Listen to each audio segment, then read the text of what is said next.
Hey, what's going on? Jeez, sorry. What's going on, everyone? I know it's unexpected, but hey, just got right here, right at the nick of time. So, hang on. I'm gonna send the links here for people that are gonna come in. Okay. Let's see. Okay. All right, John. I sent you the link.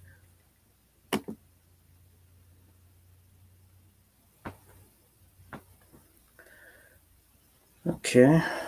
Let's see. Oh, hold on. Gotta see if I can get. Okay, I'm gonna see if. Okay, I sent the link to Matt Thomas.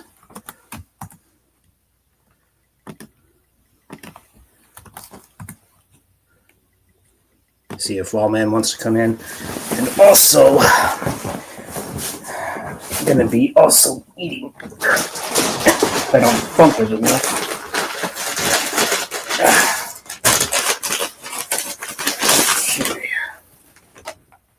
Hey Sam, what's going on? I'd invite you too, but if you got something going on, I understand. So, all right. This is going to be a Hangout supper stream. Oh, really? Freaking gravity.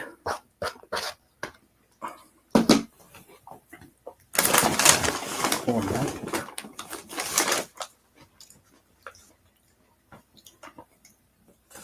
Jeez. Okay, so you're cool with me if I send you the link? Cool, just hang on. Okay. Alright. Okay. Okay, I'm just seeing if anyone's going to come in. Hey, Matt, what's going on? What's happening? Oh, nothing much. I think there'll be a few others joining in if you're cool with that. You get to meet John Steele. He like you, is definitely not a fan of Groombug. So yeah, we'll just leave it at that. All right. Groombug. Yeah, that's the name I gave him. Any news? Any news on Groombug? Not really.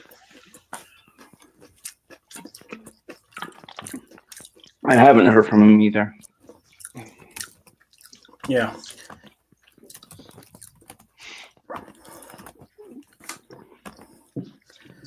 I sent the stream to Lawman Beyond Isaiah. If he's going to come in, we'll see. That'd be cool. Sam, yeah, he knows about Groombug too. So yeah. Man. Yeah, I know. I sent you the link. I emailed it to you.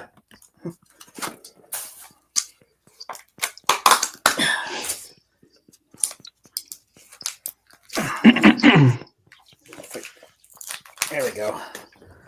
Got some guacamole. Guacamole. Yeah. Well, the brand's called Guac On. Yeah, I didn't. It was crazy. I was running around trying to get some shopping done, especially now that it's going to get cold and all that good stuff. Because it was actually kind of in the low 60s. So yeah.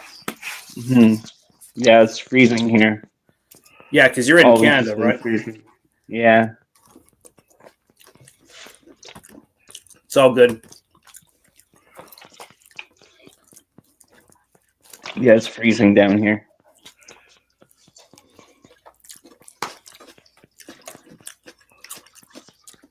I should probably stop the camera because I'm probably going to be looking disgusting while I'm eating. Yeah, I look horrible, so I'm not on cam. They'll probably go outside and probably put you on the table because I won't be able to hold you in my hands. It's gonna be too cold. Gotcha. Hey, what's up, Sam? How's it going? Hey. Yeah, I feel that. I don't know. It's kind of a boring Saturday night. I tried calling the boys and shit. He's like, "Nah, I'm feeling sick and shit." So, literally, nothing happening. It's too bad, man. But hey, at least you have me. So, Yeah. and I don't know if you met. I don't know if you met Matt before. He knows Zero Cool. He knows all about the Grimmy situation. So yeah. Yeah, I think I met you like a couple of months ago. Probably. It's probably before I went to Colombia. Yeah, Mhm. I guess so. It's been a while, but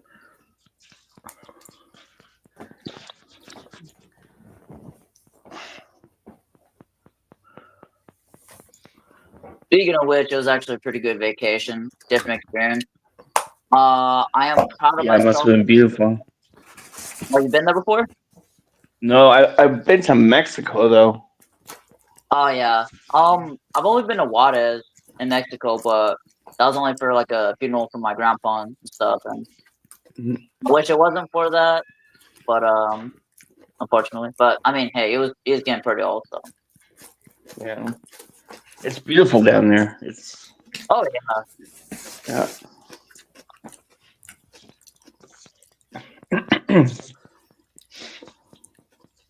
Yeah. yeah, I went What's to up? Mexico once. That was like in Cozumel. So hmm Were you like a kid at that time?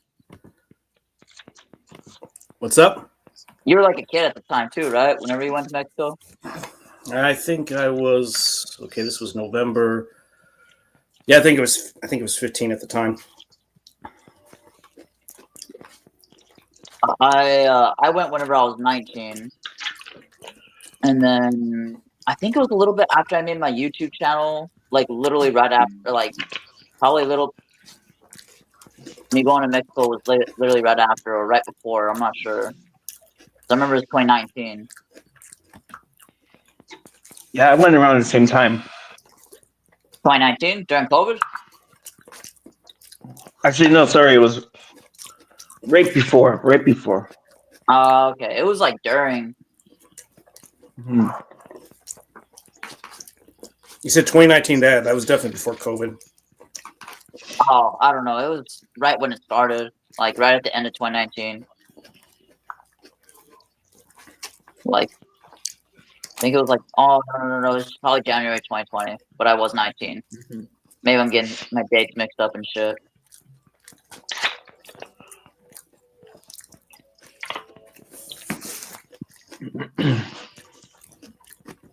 Is John coming in? Me, well, it's a different John. It's John Steele. I did send him the link, but Mm-hmm.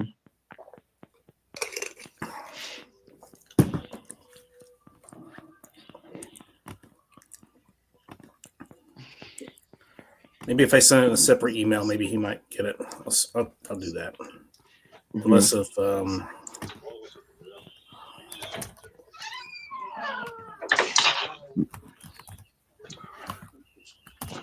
all playing Dark Souls 2 right now. what's up?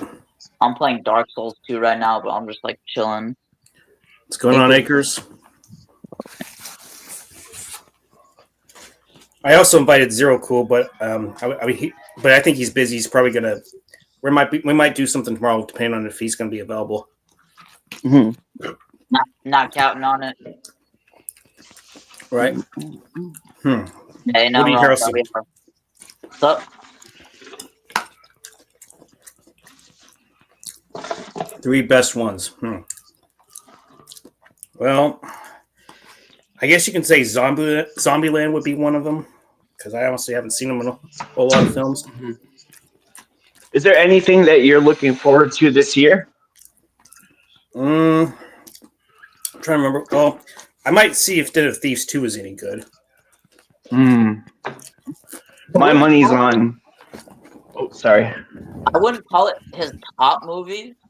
I don't know too many movies from him either, but like it was a movie based on like the adult industry and all that stuff, and he became rich off of it. Was it The People versus Larry Flint or something? Yeah. Yeah. With Courtney Love. I remember watching that on whatchamacallit, I think it was on Stars, and I was like freaking 14, 15 I was 14 or 14 or 13 at the time. Too bad I didn't get to finish it. I was trying to finish it, and then what's gonna call it? Somebody else wanted to watch something else. I'm like, damn. So Damn. not my favorite movie, but it sucks when you can't finish a movie. Yeah.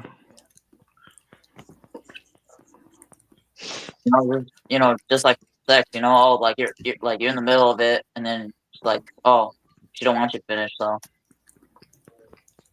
like getting blue ball. Yeah.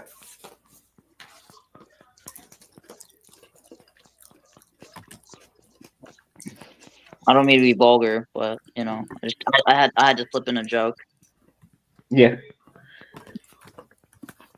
Are you guys gonna check out the Led Zeppelin movie? There's a Led Zeppelin movie. Yeah, It comes out February 7th. Yeah. Looks amazing. Yeah, they're also making a Borderlands show or movie, or whatever the hell. That came out last year. Is that the Jamie Lee Curtis one you're talking about? Yeah, yeah, and Kevin Hart. Oh, it's already out? Yeah. I think so. Didn't do well from what I understand. Oh, yeah, because it's the whole trend of making live action. And guess who? What's up, Alex? Evening, folks. Good evening, Sire. Hey, Matt. What's happening? Not much. It's been a while. I know. It's crazy down here. Yeah, I can imagine. What's going on? Yeah. Yeah, I was hoping to get John. John Steele said he would come in. I don't know if he is or not. I sent him the link. You and him and Alex, or you, Alex, you all have something in common. Y'all both have some pretty talented drawings, that's for sure. Both are artists, so yeah. Thank you. I think, and I actually showed him your channel. I actually showed him some of your drawings too. He thought they were pretty good. So, and I think he recently subbed to you too as well. I think, I'm not sure. Sam, right? Maybe. Yeah, did you sub to my channel? Is that what it is? No, I'm talking about John Steele's his name. John Steele. Oh, yeah. Thank him for that. Hey, I think I've run into you before, Ryu Kang. Yes, that is me. Hell yeah! I really dig the name, man. Ryu and Liu Kang, just a combination. Yeah. Yeah, he's so a big. Everyone been up. Sorry, Yeah, I'm a big Mortal Kombat. Yeah, I'm a big Mortal Kombat fan. Big Street Fighter fan. It's pretty obvious from my name. So, what has everyone been up to? I'm just big chilling on Saturday night. who should play a Black Sonya? Now or alt? I don't know. Don't give them God. ideas, Akers. Yeah. Don't get Grace Jones. Oh yeah, no, man. but we can't make Jackson Briggs white. Who? No. Jackson Make Briggs. Jax white. Fuck that. No. Let's make Kano black, just because it's just such a wonderful idea. Yeah, cast Michael B. Jordan in the role. Yeah. Jamie Foxx is as Kano. Can things get any worse than Cole? That's the question. Yeah. Oh no. Let's kick it up a notch. Let's make Liu Kang black. I don't know. Just for shits and giggles. Yeah. I just had an idea. Maybe Jamie Foxx could have pulled a Jax role. Do you think? Maybe. I don't know. But I don't know. I can't even see Jamie Foxx playing Spawn. Yeah, what's up with that? No idea. That's been taking ages to get made. Mm-hmm. Yeah, he kept saying he was going to do it. There was something written. Nothing ever happened. Nothing ever happened, and Todd McFarlane has been hyping it up ever since practically after the first one. Mm-hmm. I'm not sure if everyone was so like satisfied with like the Aladdin live action, but the only exception to making a character black or remotely black was with the genie, and only because it makes sense. They're in a desert area. People are gonna have different colors. And I'm not gonna be upset about it. Even Will Smith even acknowledged Did that he's not gonna be as great as Robin Williams. did the genie slap Aladdin across the face? I should have thought. Oh, Wait, did he do that, or that would be a Better funny yet, idea? should he have slapped Jafar? you should slap Jafar. Keep Aladdin's name out your fucking mouth. Yeah. Oh my god, man. Or keep Jasmine's name out your fucking mouth. How come nobody's used AI to do that shit yet? That would be fucking gold. The sad part is that is very much Will's legacy now, is the slap. Yeah. I'm not allowed to go to Grammys anymore. Oh wait, no, Grammys or Oscars. Oscar or what? Okay, wait, Grammys for musicians. Shit. I can't remember. Did Will Smith's character slap Martin Lawrence in the new Bad Boys movie? I'm trying to remember that. That wouldn't surprise me.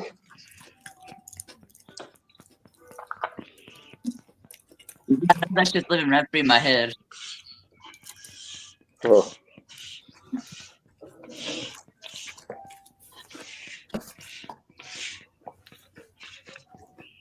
So yeah, forgive me, I'm eating still. That's No all problem. good. Had a heck of a workout earlier, as evidenced by Instagram. So Ooh, you hitting the gym, Scotty? Is that what's going damn on? right. Yeah, you damn right I am. I'm trying to get back into Oh that. oh fuck. Yeah, and I also got a haircut too as well. Yeah, I can see that. Last time it was pretty long. Now it's Yeah. oh, hello Daniel. But and the good news is I managed to find a coupon and only paid like $9.99 for the haircut. So that saved me a bit of Nice. money because otherwise I'd have to pay $21 for that. So Right. Wait, a $19.99 haircut?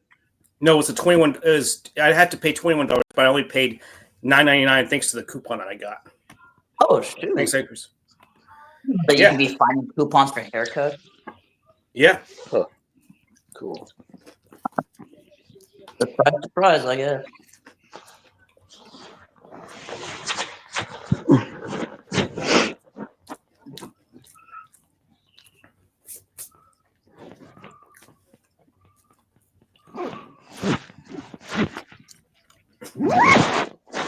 Do I hear a zipper?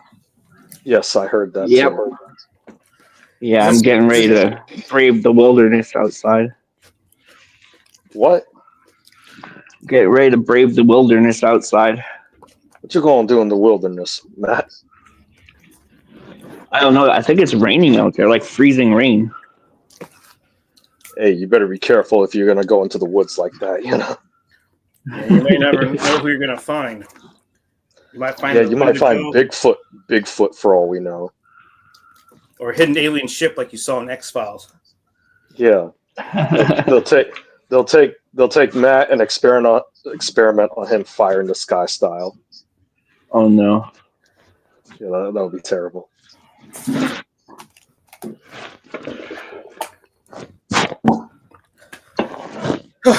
Yeah, definitely. Or if he finds Bigfoot, he could. This would be Matt's chance to do that abominable movie that Jean-Claude Van Damme wanted to do. Yes, I'll sign him. I'll sign Bigfoot to the movie. Guilty as Sin, Murder by Numbers, Zero. What's Zero Effect? I've never seen those movies. He'll be like, I will not lose this fight. I would not lose this fight. Guilty as Sin is the Guilty as Sin? Is that the Rebecca De Mornay and Don Johnson movie? I'm trying to remember because I'm trying not to think of the Guilty by Suspicion one. That's De Niro, I think. So I don't remember that one. Yeah. I think that might be. I have to go and look that up. Guilty as Sin. Guilty as Sin. Is that 19? Yep, it's definitely the Don Johnson and Rebecca De Mornay movie. Yeah. Don Johnson. Oh yeah, Stephen Lang was also in the movie too as well. Stephen Lang. I'm only gonna be here. Can y'all hear me? Mm, Yeah, I can yes, hear we can hear you. Oh, okay, I was just testing because okay. Hello, you. Hey DJ. DJ, So, what's going on, man? DJ. it's going well. Yeah, I'm only gonna be here for like 10 more minutes. My girl, she Okay. wants to play parties, and understandably so.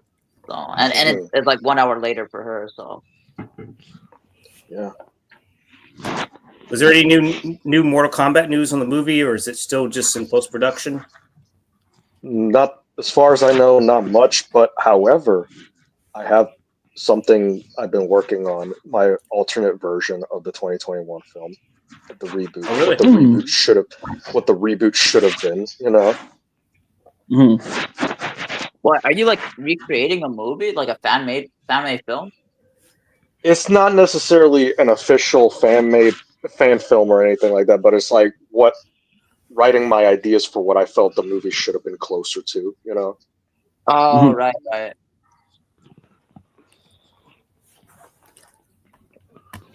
Is that Mission Quest, Matthew Modine? I think it is.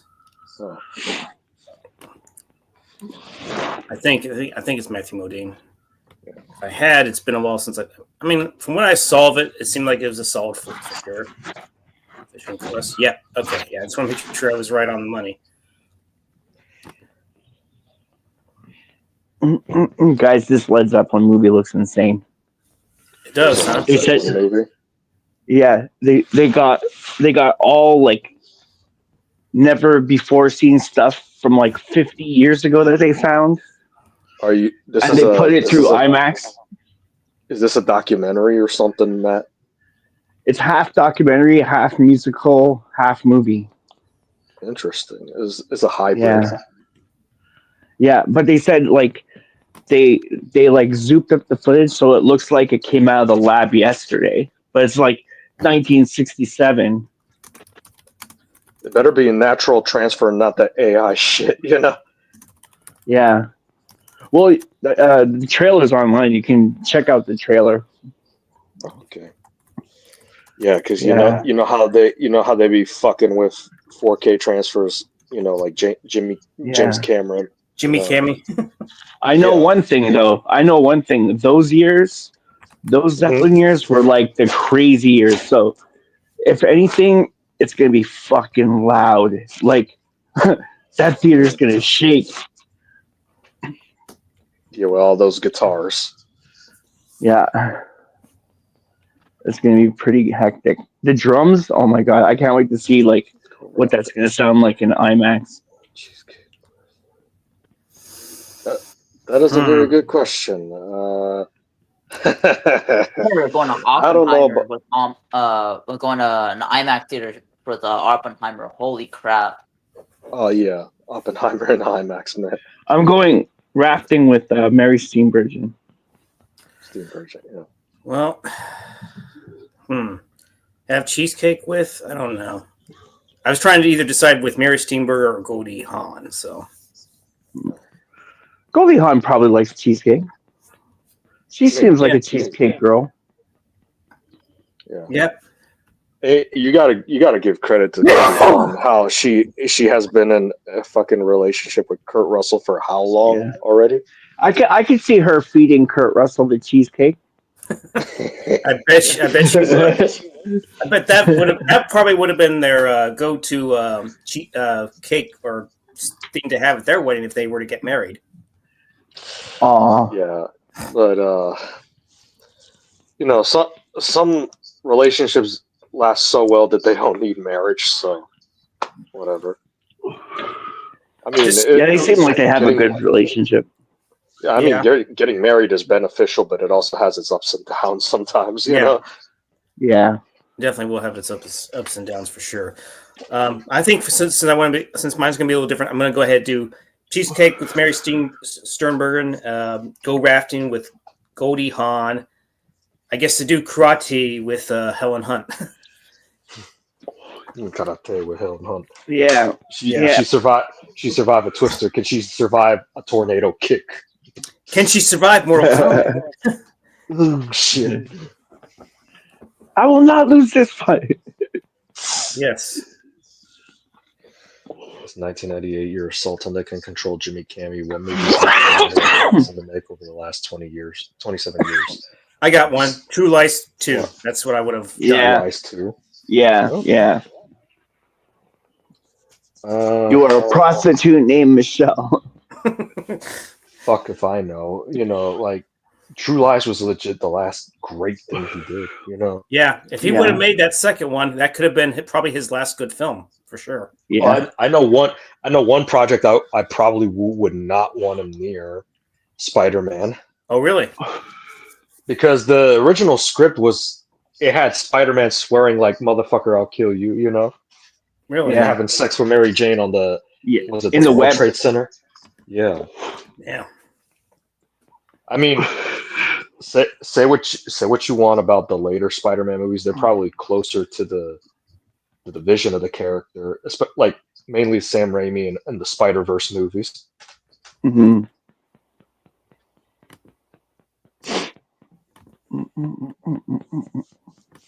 Well, like the version with Tom Holland's more accurate with comic book Spider-Man.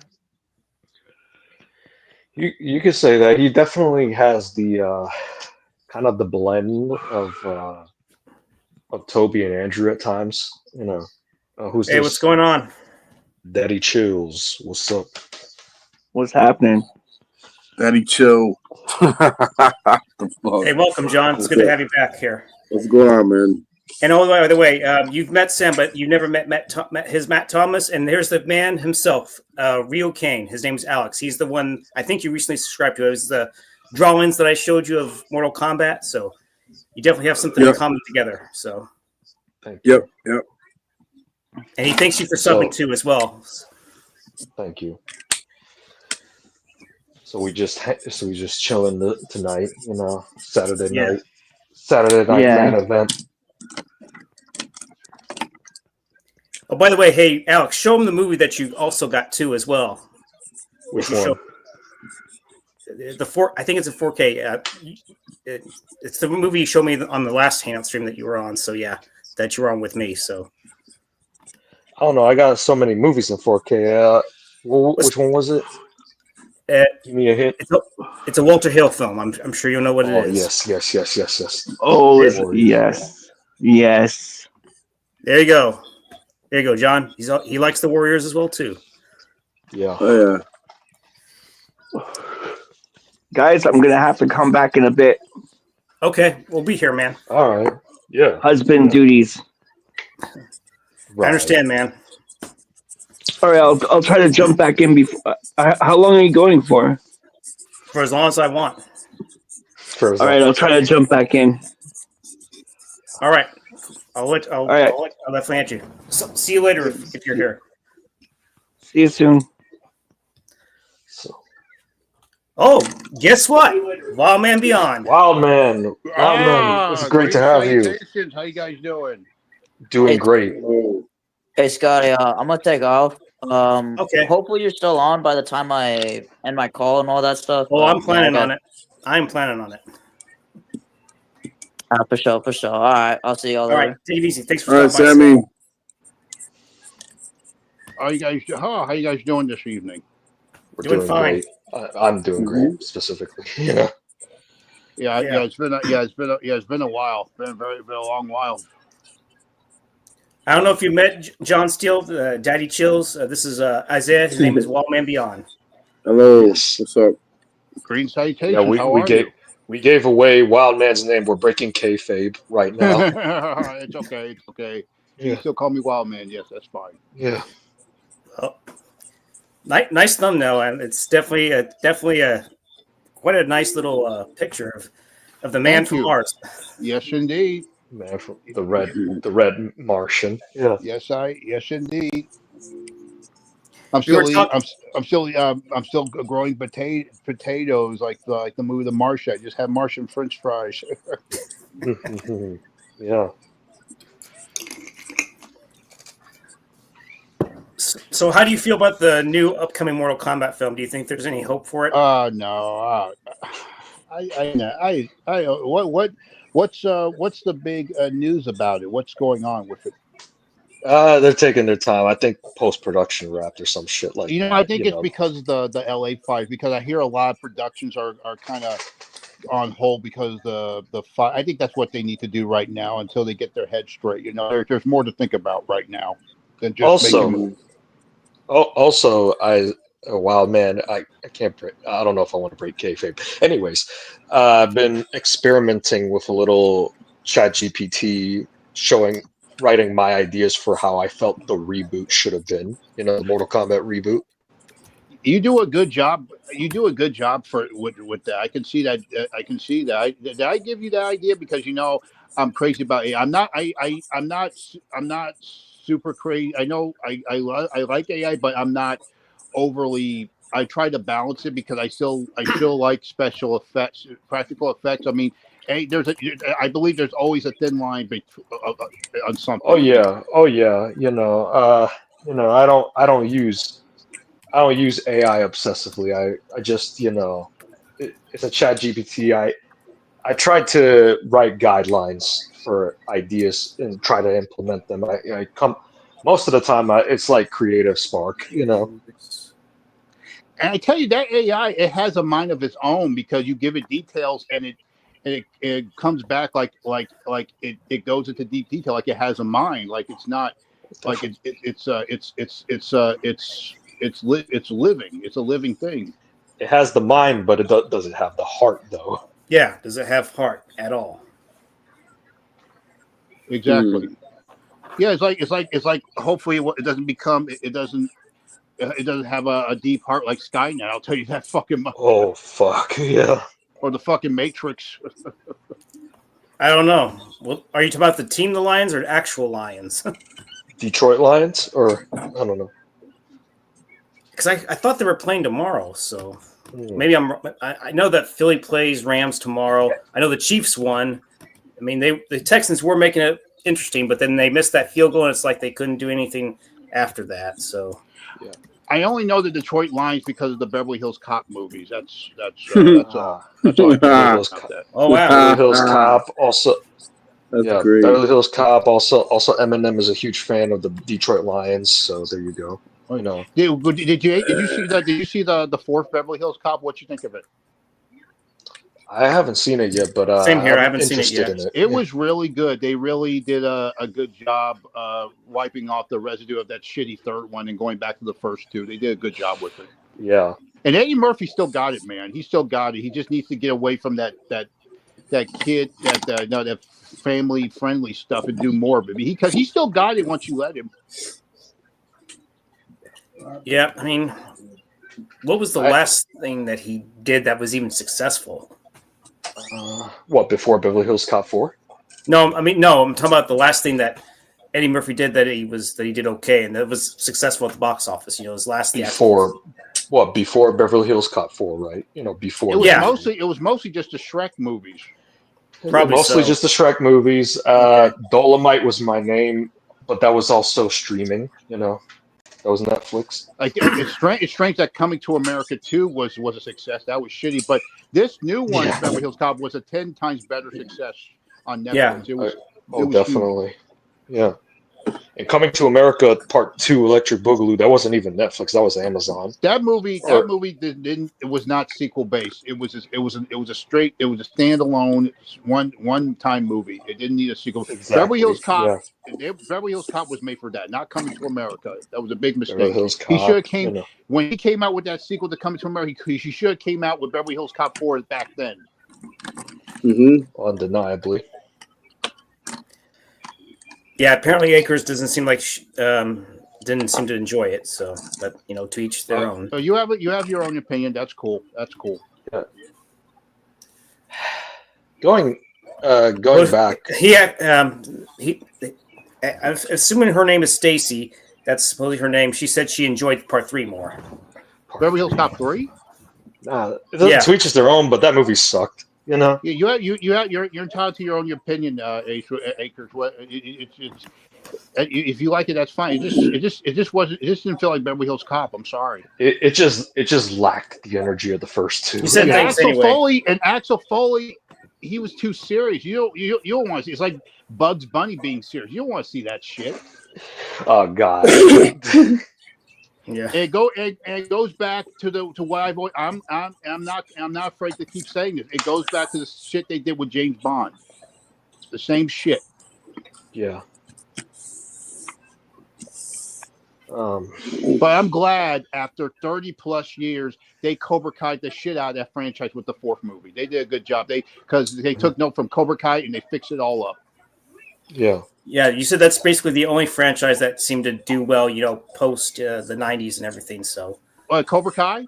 yeah, Cobra Kai. Yeah, Cobra Kai. Yeah. Some people have flaws with this new season, but it's still good. It's still, and I'm looking forward to the final episodes next month. It's going to be epic, man. I can feel it. Yeah.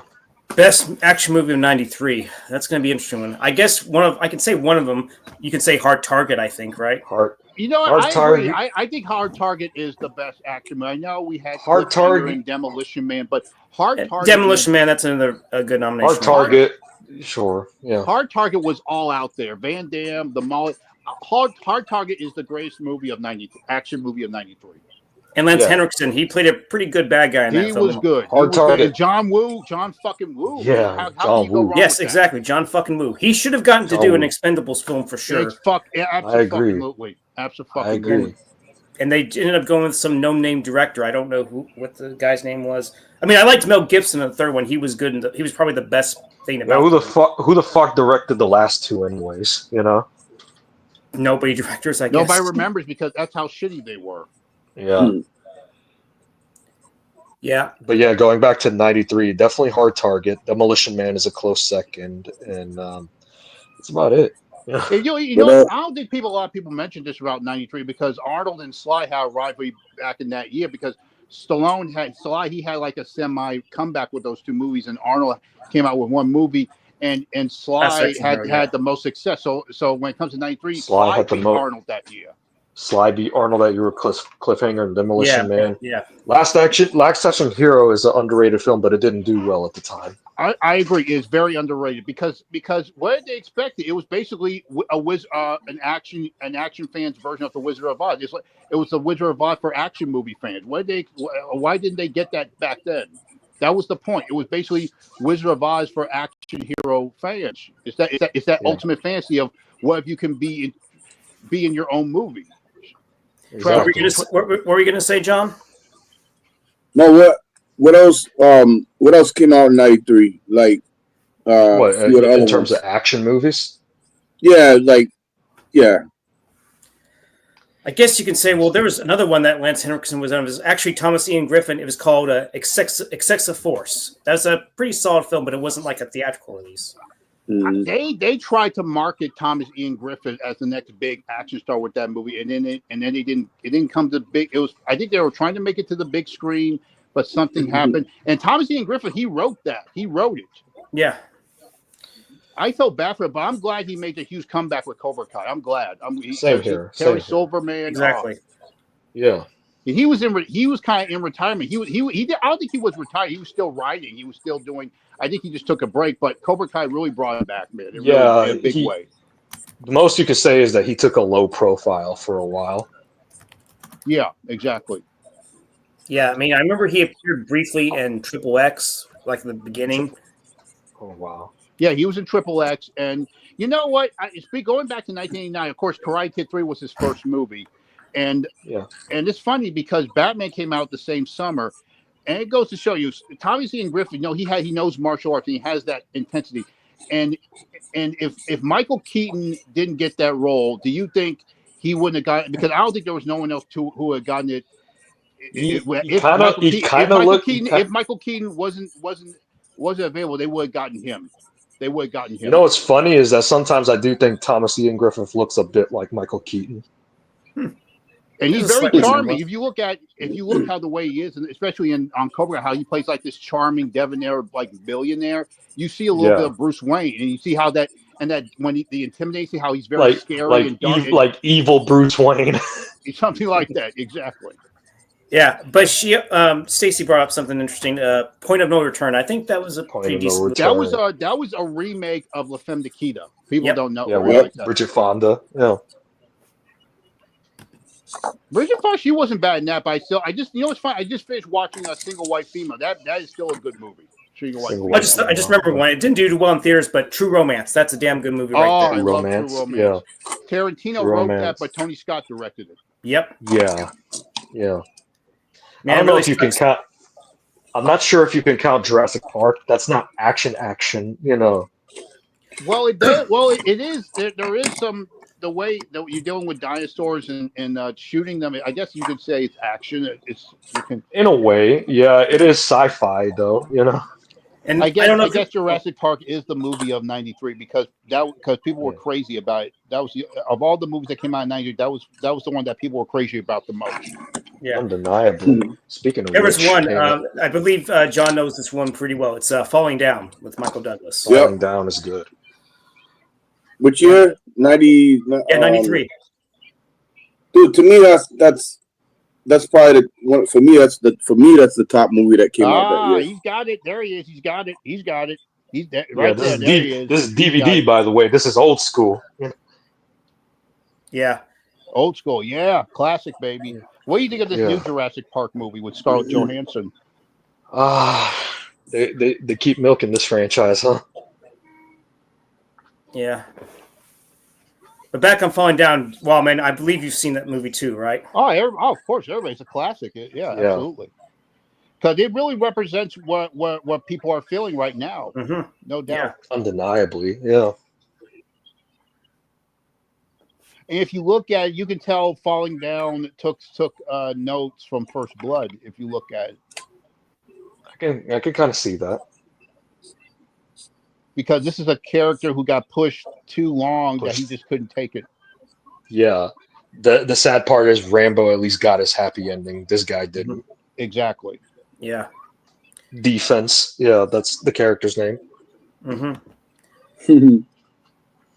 And also, would you consider The Fugitive an action film or the thriller? Probably more of an action thriller. Yeah, definitely. Yeah. It's like a mixed bag when it comes to The Fugitive. Yeah, exactly. And what's best about that movie, it was one of those classic movies that was filmed in Chicago. People don't bring up Chicago a lot. It's always about New York and LA, but Chicago, yeah. Mm-hmm. It was, for the time, it was also the biggest opening weekend of August, you know. Yep. And of course, Tommy Lee Jones, that role, that was the role that got him on top. It won him an Oscar. Yeah. It was the biggest weekend in August, and the second biggest weekend in August in the 90s was Mortal Kombat at that time. Yep. Mm-hmm. We also had Tombstone out in 93 as well. Total classic, no doubt. Another underrated flick, Judgment Night with Emilio Estevez. I agree. Another movie shot in Chicago. That is a very underrated. That movie has a really cool set. Dennis Leary stole the show in that movie. That was his great role. He was such a good villain, man.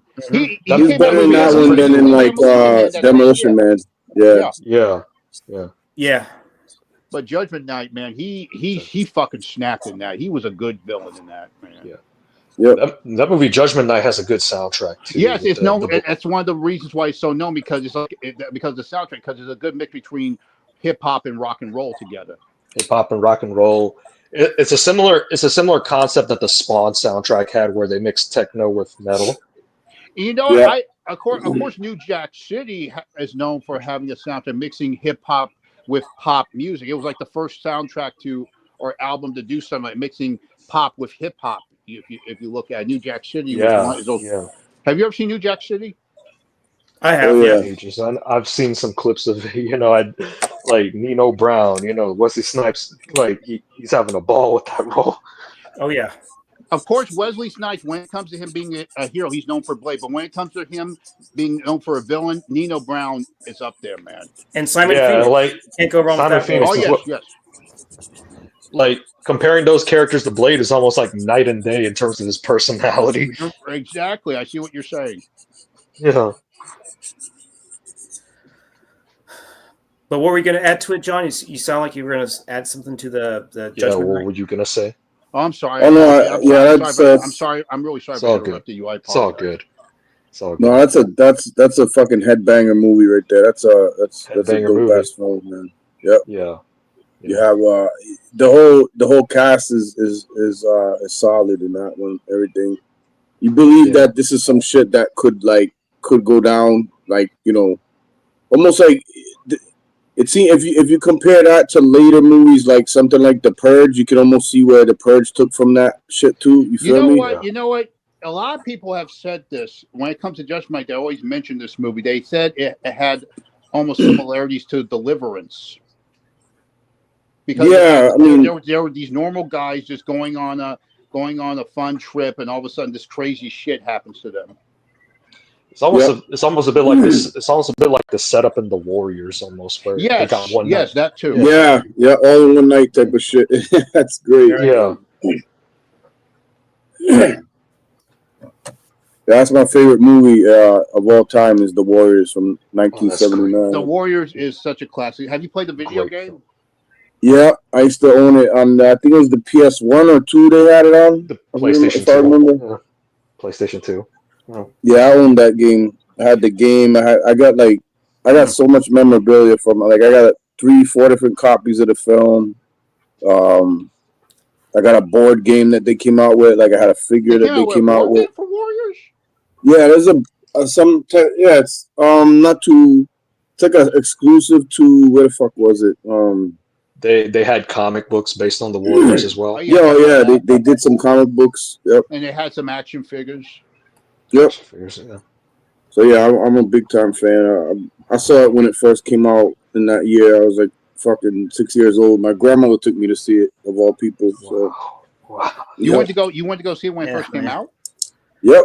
1979. How old were you? 6. How old are you now? If you don't mind me asking. 51. Oh. 51. So it's big because it comes out on February 9th. My birthday is February 9th, so I'll be 52, right? That movie's almost as old as me, you know. So it's you and me are kind of the oldest in this group because I'm 42. Okay. Yeah. I'm hitting 30 this year, so good luck for me. And I just hit 40 last month, so. Oh, you're getting close to me. You're getting close. You're close. I'm getting close. Shit. Yeah.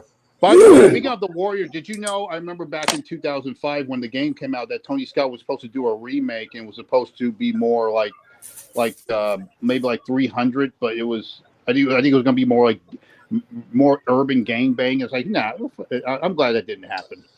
I'm glad it didn't happen. I think remaking that movie is a bad idea. I think Tony Scott realized that. He's like nah. That's why I love Tony Scott. He seems so cool. Then his brother Ridley. Yeah. I miss Tony, man. He's my I was going to say it's really unfortunate that they ended up jumping to his death after finding that he had an inoperable brain tumor. This was back in 2012, I think. Yeah, and he was going to do Top Gun Maverick. Before he died, Jerry Bruckheimer had a meeting with him, and they were talking about it. He was going to do Top Gun Maverick, but that happened. The road not taken, but thankfully the road that it took was successful. Yes, absolutely. And of course, they paid tribute to him at the end. Mm-hmm. Yeah, and of course, Tom Cruise has talked that they're doing early talks about Days of Thunder 2. I hope it's going to be good. I don't know how it's going to work. Are they going to call it Days of Thunder, Cold Trinkle, or something like that? I don't know. Better him than fucking Cole from Mortal Kombat. Yeah, exactly. But you did say there was some good news. You did mention they do kill him off in the second one, supposedly. They do. I would have redone that movie from the ground up. You know. The first one, the 2021 film. And in all honesty, I mean, you do like what's his face? I can't believe I'm blanking on the actor. The guy that plays Johnny Cage, Carl Urban. He is a good actor, but do you think he's a good actor? But I don't know if I can see him. Like I said, this guy's getting up there. He's impressed me despite the fact that he banged Sydney Sweeney and Glenn Powell. Yeah. Actually, Wild Man. For my ideas for how I would have done the 2021 film, I do indeed have casted Glenn Powell. I know where you're going with this. I have casted Glenn Powell as Johnny Cage. And Sydney Sweeney as Sonya, huh? I would see that. I wish that would have been the case, but I think the rest of the cast, they weren't bad. It was just the material they were given wasn't enough, you know? Yeah. I mean, you didn't like. Do you think he's? How do you feel about the James Remar Raiden versus the other Raiden? Do you think they're both the same? I can't remember. You know, they should have brought Christopher Lambert back. I like James Remar. I like what he did, but you should have kept Christopher Lambert. You should. Yeah, They should have. Yeah. Would have been At nice. least he came back for that add-on for the Mortal Kombat 11. I have that game. Yes, the video game. Yeah, it was downloadable content, DLC skins. It was Christopher Lambert, Bridget Wilson, and Lyndon Ashby. Then we see the 90s. There was I think it was in the late 90s, early 2000s. There was a kind of like a late night Mortal Kombat show. Mortal Kombat Conquest. Yeah. Yes, dude. I remember it was that. it was kind of like hypersexualized a bit and shit. It was like Yeah, it was a bit like the Hercules show, but with the Mortal Kombat They did franchise. a Conan show that was like yeah, yep. Yeah. It was everybody I asked, man, they're like, "What? There was a show?" I'm like, "Yeah, it was a fucking show too." Yeah, man. it was like a prequel to the '95 film as well. You know, Mm-hmm. have you seen that show, Wild Man? Have you seen Mortal Kombat Conquest? I remember a little bit of it. I remember they advertised it, but I didn't watch a lot of it. But I do remember it being advertised, but I didn't watch a lot of it. I mean, the show actually had Daniel Bernhardt as one of the main characters, and also Kristanna Loken as one of the main characters. Oh, was she Sonya? Was she too? Not necessarily. It was a prequel, so it took place during like the age of the Great Kung Lao, you know, the ancestor of Liu Kang. She would have made a great Sonya. She would have made a great Sonya. I can see that. Yeah. I remember for that Mortal Kombat web series, they had Jerry Ryan as Sonya, and they actually had Michael Jai White as Jax. Yeah, the first season was fine. I didn't like the second season as much. I thought there was only a first season. There was 2 seasons. The second season did some crazy shit, like made Liu Kang this fucking sociopath who fights for Shang Tsung. Speaking of martial arts, did anybody watch the part 3 of Cobra Kai season 6 yet? I haven't. I have how not many even parts? seen... How many parts are there again of this final season? There's 3 parts. The first part came out in the summer. The second one came out in November, and the third and last one, final episodes, are going to be next month, February 13th. Huh. Interesting. I'm sure you saw some clips online of because I'm not going to give it away, but I'm sure you saw some clips of it online of what happened. Mm-hmm. You didn't watch them, but I'm sure you saw some.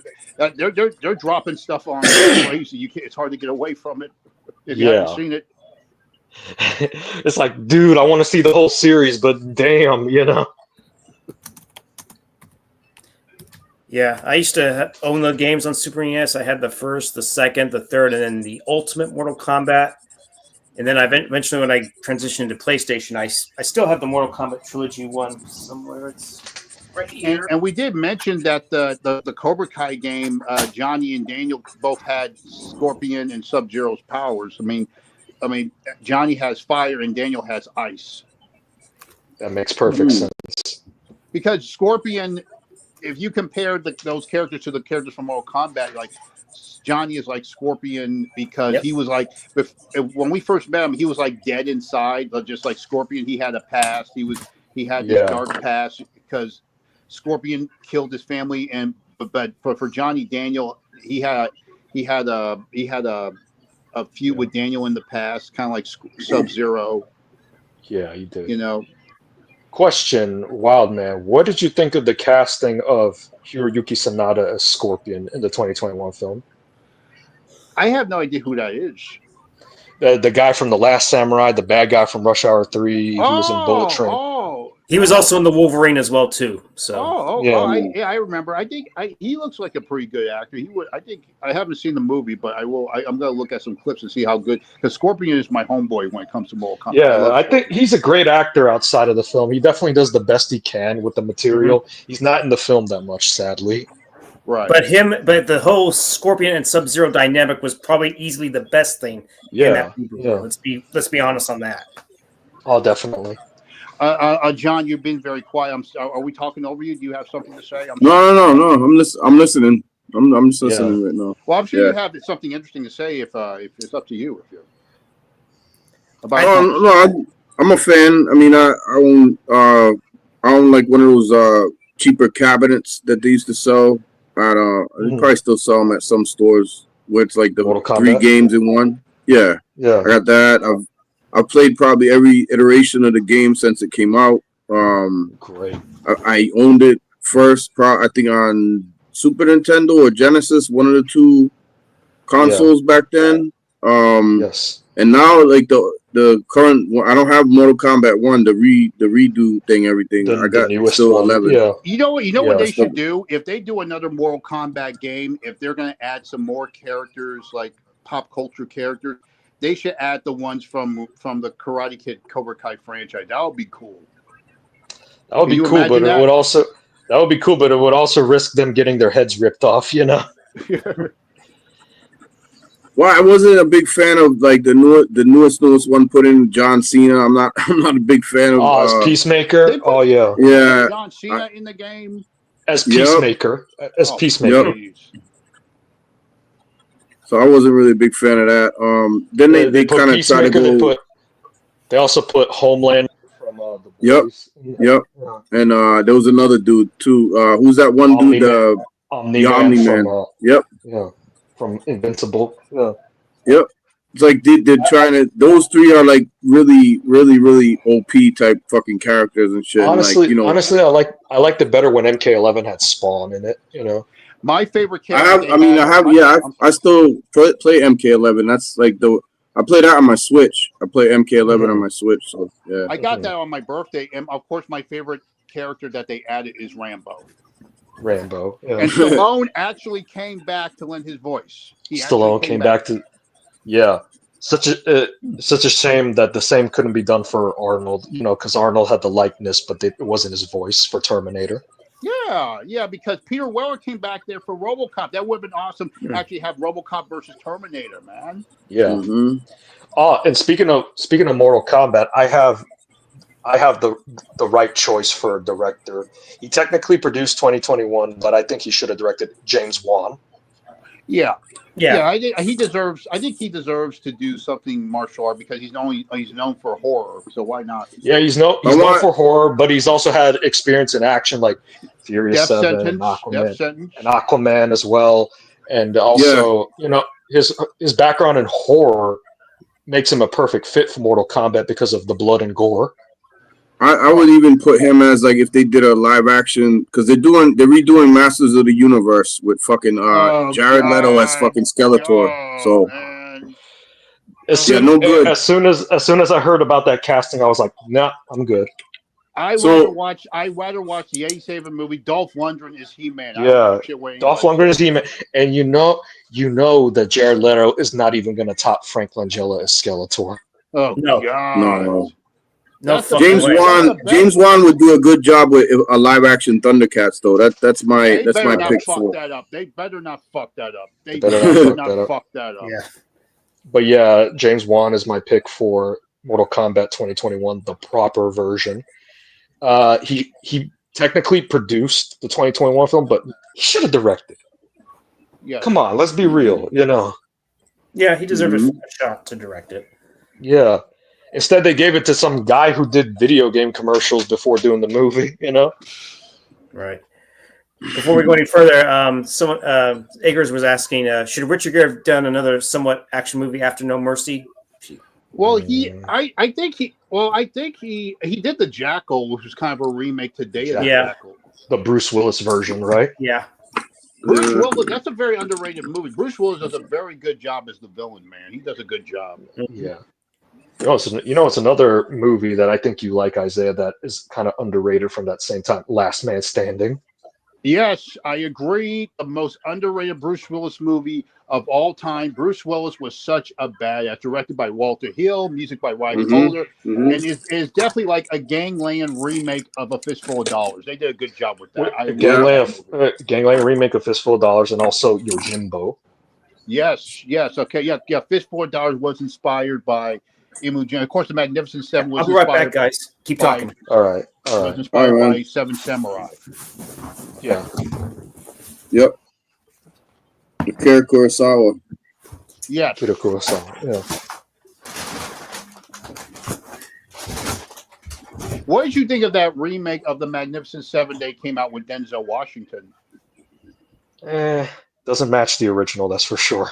Yeah, I enjoyed it. I went to go see it. I enjoyed it, Yeah. but still. I didn't mind the cast. It's just, you can't top the OG. Steve McQueen, absolutely. I love Steve McQueen. I love that. Yeah. You can't stop. Denzel was cool, but you can't stop Steve McQueen, man. He was the king of cool. They didn't call him the king of cool for no reason, man. I love Steve McQueen. Yeah. The remake was good. I don't normally like remakes, but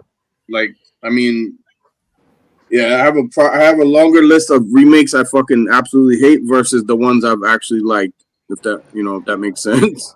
There's so many that are not good, man. There's just so many they've just. RoboCop it's almost like they suck dick. Oh yeah, that was. I almost refused to watch that for the longest time, man. Yeah. Yep. The Nightmare on Elm Street remake especially sucked hard. Oh, absolutely. The worst. That's the That was one of the worst. I will say that the Friday the 13th remake was better than that. I will say it. Yeah, that one was decent. Yeah. Mm-hmm. That works. That one worked. Speaking of Freddy versus Jason, when it comes to remake, Jason beat Freddy again. Mm-hmm. Freddy versus Jason. That remake was all right. That one was all right. There's a few, but it's like. What did you think of the Death Wish remake with Bruce Willis? That was filmed here in Chicago. It was all right. I mean, I don't know. It was a bit. Some of it I felt like it was somewhat far fetched, man. It's like Bruce Willis did okay, but that was Charles Bronson's franchise. Bruce Willis had his own thing Bruce Willis had his own thing with Die Hard. Death Wish, that was Charles Bronson's thing. I know Stallone was going to do it, but Stallone always had his thing with Rambo. I mean, yeah, it's better not to. If you're an action star, it's better not to stick your head into another action hero's territory. Yeah, undeniably, yeah. This is a cool DVD. Freddy vs. Jason. Yes.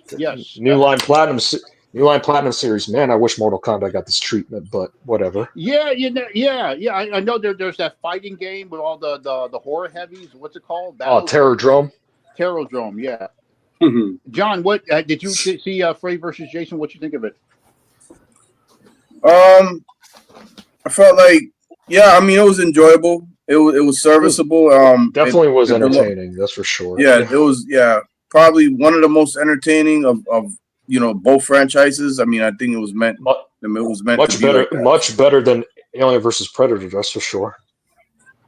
Yeah. What were y'all talking about? You can point to like weak movies in both franchises of Nightmare on Elm Street and Friday. We were just talking about Scotty. We was just talking about how Freddy vs. Jason is pretty decent.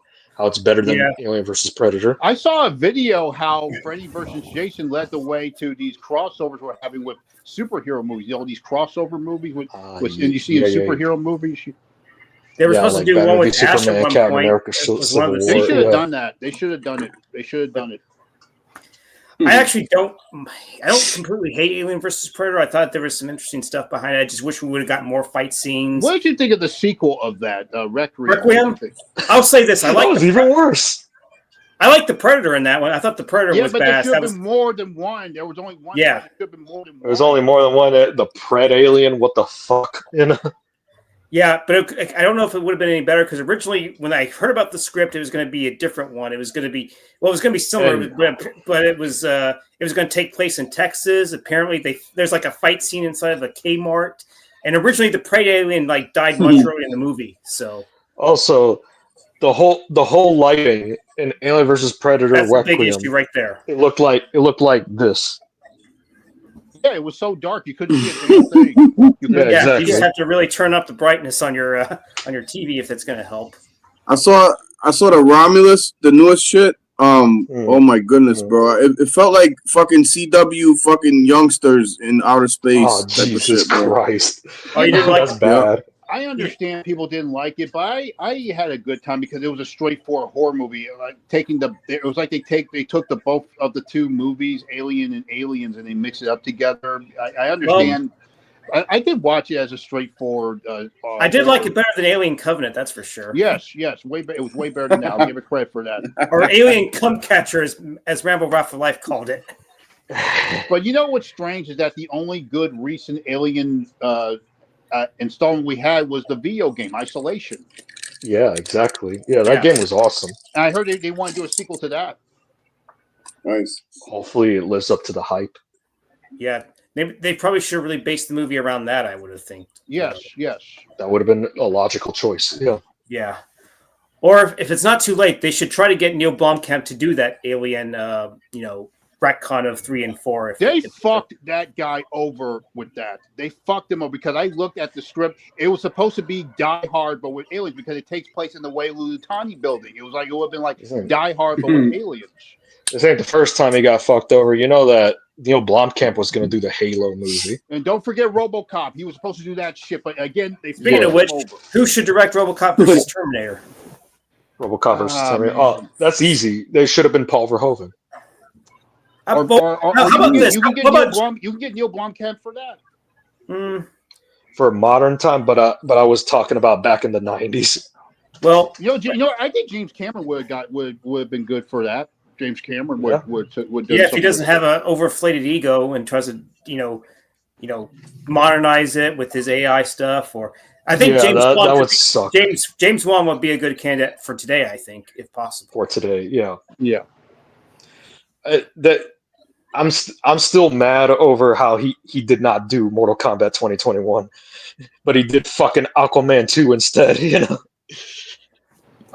I'm surprised he did it. I don't know why. I'll admit I love Aquaman. He's a great character, but he should gave him a better movie. Mm-hmm. Should have gave him a better movie. Yeah. What's funny is that I'm sorry. Go ahead. I'm sorry. What's funny is that I heard a reason he didn't do Mortal Kombat 2021 was because he said his plate was full. He was producing a lot of movies. Then I look at his filmography. He didn't do much between the two Aquaman movies. He did like Malignant, which was a fun, like low budget film. That was it. Yeah. It was a decent flick for what it was. Yeah. You talk about the girl who had the tumor in her head. Yeah. That was a twist I did not see coming. That was a good twist, but I had no idea, man. That was, I had no idea what it was about, and then that twist, I was like, whoa. Yeah, and with that level of quality, that level of action, he would have done a much better job doing Mortal Kombat than whoever they got. A lot of people said when Death Sentence came out, he should have directed that Max Payne movie. I can buy that. Yeah. Yes. The one with fucking Mark Wahlberg. That was a bad choice. That was a bad choice. That was a terrible choice. Yeah, I agree. What was a terrible choice? They should have gotten Johnny Wahlberg as Max. They should have gotten Johnny Mesner. If you know, we're talking about Mark Wahlberg as Max Payne. Yeah, I have the movie, but I haven't seen it, so it's not really that good of a movie, huh? No, it sucks. Yeah. If you like the video game, you're better off watching like Hard Boiled. They came out with there was a Hard Boiled sequel that was a video game Stranglehold because John Woo discovered that Max Payne was a tribute to his movie, and he was so flattered by that. It was like, I'm going to give back to my fans, and he did Stranglehold, and he brought back Chow Yun-Fat, a very badass game. It was good. You got to play it. Mm-hmm.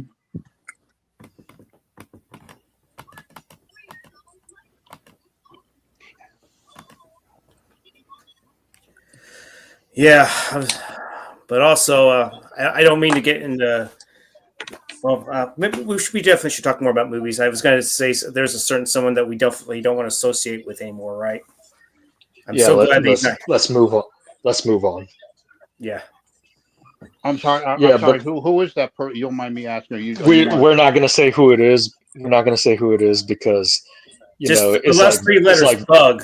You know who I'm talking about. It's like Lord Voldemort. You know what? Never mind. I remember. You're right. Let's move on.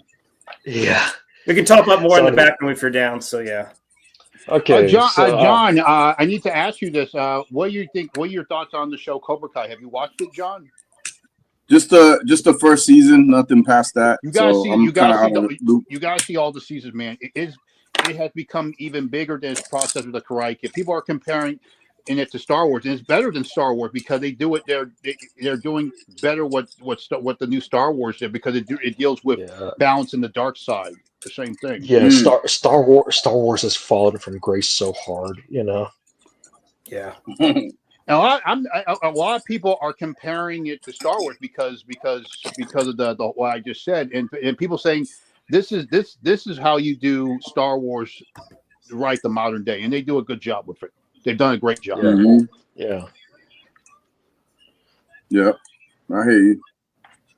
Yeah, I haven't watched past the first season. Like, I don't know. Like, there's so many like TV things that I've not been able to watch type of stuff. So, did you hear about this new movie they're making? Karate Kid Legends. Karate Kid Legends. Yeah, I saw that. It looks interesting. It looks pretty good. It looks interesting, but I'm a little confused. So now the remake is not technically a remake. Now it's another story set in the same universe. I guess they had to do it because Cobra Kai was very popular, and they called the whole Miyagi verse, the multiverse with superhero. I guess they wanted to do that. But yeah, I heard that Ralph Macchio had no idea what movie he was doing. He was just talked into it. He didn't want to do it. He had no idea what the movie was, but he got taught. That's just a rumor I heard. Acre says as woman ever been on the what Good kind Wife? of question is that? I mean, maybe she assumes you're an extra of some kind. Because you said you actually met one of the actresses from Top Gun Maverick, the one that played. Monica Barbero. She was. I didn't actually meet her, but I saw her. I was an actor. I saw her on set. She was doing those Chicago shows. She was on Chicago Justice. She played a lawyer. That was the show. That was the show with Carl Weathers. I didn't meet him either. But I would have been awesome if I met him. I didn't see him on set, but I saw her on set.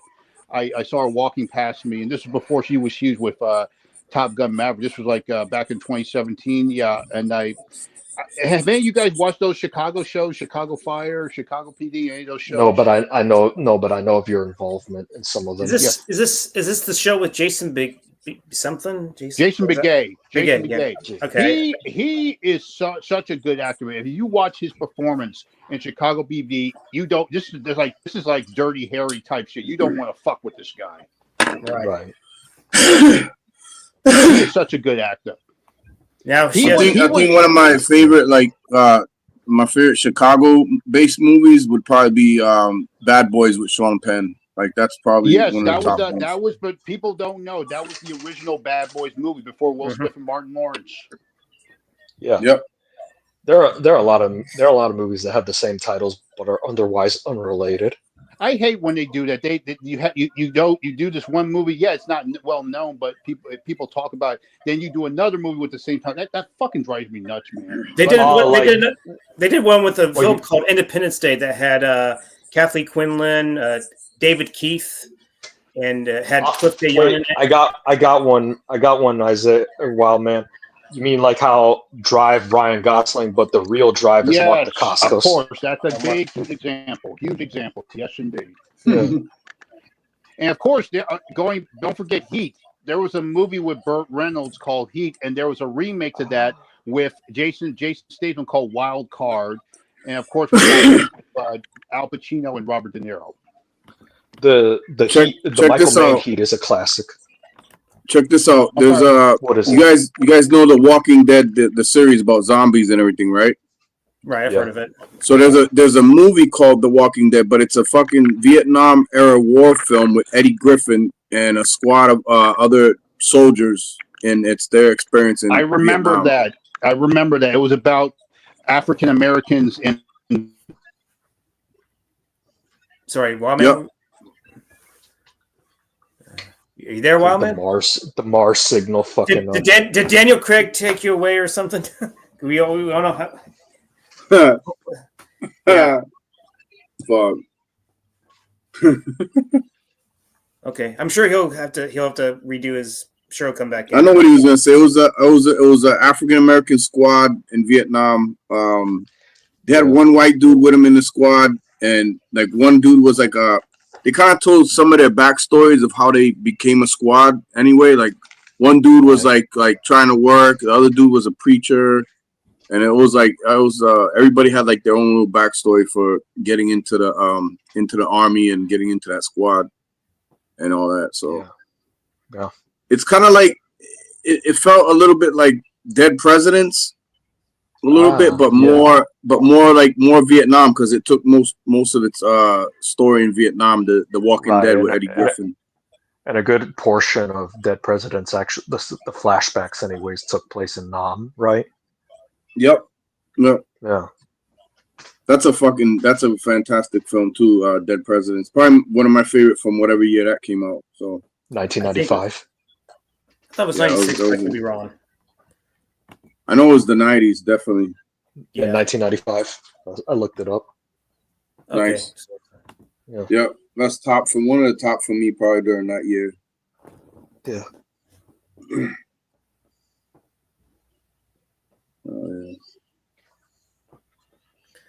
Oh wow, man! You better come back. You better not be sticking it to Sydney Sweeney, because if they catch you, you in serious trouble. Yeah, Glenn Powell might get a little jealous, I guess. You might do the split punch and punch him in the nuts like Johnny Cage. I guess. Yeah. Yeah. But yeah. Okay. Would I remake The Real McCoy? Is this the Kim Basinger movie? I don't know if I would do that. I think he's back. Yep. Yeah, greetings. Yeah, let me ask you: what are your guys' thoughts on this new Superman movie? Do you have hope for it? Cautious optimism. Yeah, I'm cautious. I'm optimistic, but I'm going to be very cautious. It has potential. It has promise, but there's a chance it can backfire. But the trailer looks promising. I just hope they keep it primarily focused on Superman. Not kind of like all them side characters and shit, man. Yeah, you know what I mean. Yeah, well, sometimes when you have a movie that's self-titled, and sometimes a lot of characters can't help, but you can still have focus on the main character. Sometimes it helps. Well, of course. Well, yeah, of course, But you don't want those supporting characters kind of taken away from our main characters. Superman. Yeah, you want this to be a purely Superman movie. You don't want this to be a Justice League lead-in. Yeah, it seems like almost like off rip they're trying to expand it already, like beyond like just being Superman. But I don't know if they said it was going to be a clear, like a whole another origin story, or how they're going to get into that. But I don't think it's going to be an origin story, because it looks like they're going straight in. It's like, it ain't no origin story, that's for sure. And the trailer did give away that Lois knows who he is, because she kisses both Clark and Superman, so that she already knows. So that gives you a clue that she knows who he is. Okay. Right. So it takes place after he's already known probably to the world as Superman, because you have fucking Hawk Girl, Mr. Terrific, and Guy Gardner, Green Lantern, who I kind of see where they're going with this storyline, almost like almost feels like an Elseworlds type of story or something, man. But I hope they don't like focus too much on the other characters and make it like, oh, now we can do a JLA movie and shit, because like we got this universe kind of sidelined here with this new Superman film. You want to know what they should stop doing with Superman movies and movies? Stop giving us fucking Lex Luthor. Give us another fucking villain. I'm sure there's other villains in this movie. Enough with fucking Lex Luthor. I want to see more Superman villains. I want Brainiac. I want Pillock. I want the Toy Man. I want Darkseid. I want Doomsday. Enough with Lex fucking Luthor. Yeah. I mean, it'd be like a fan thing that some fans probably would like. Older school fans, I would say, was if they were able to bring like what they did with the Justice League, but like if they would be able to do that with like some Legion of Doom type members and shit, you know what I mean? But I don't know. Oh yeah, I totally get what you mean, Isaiah, Wildman, about the variety of villains. It's always been static with Lex Luthor, Yep. Yeah, they do. They give the other villains. They give Batman all his villains and Spider-Man. But every time it comes to Superman, it's always fucking Lex Luthor. Enough, please.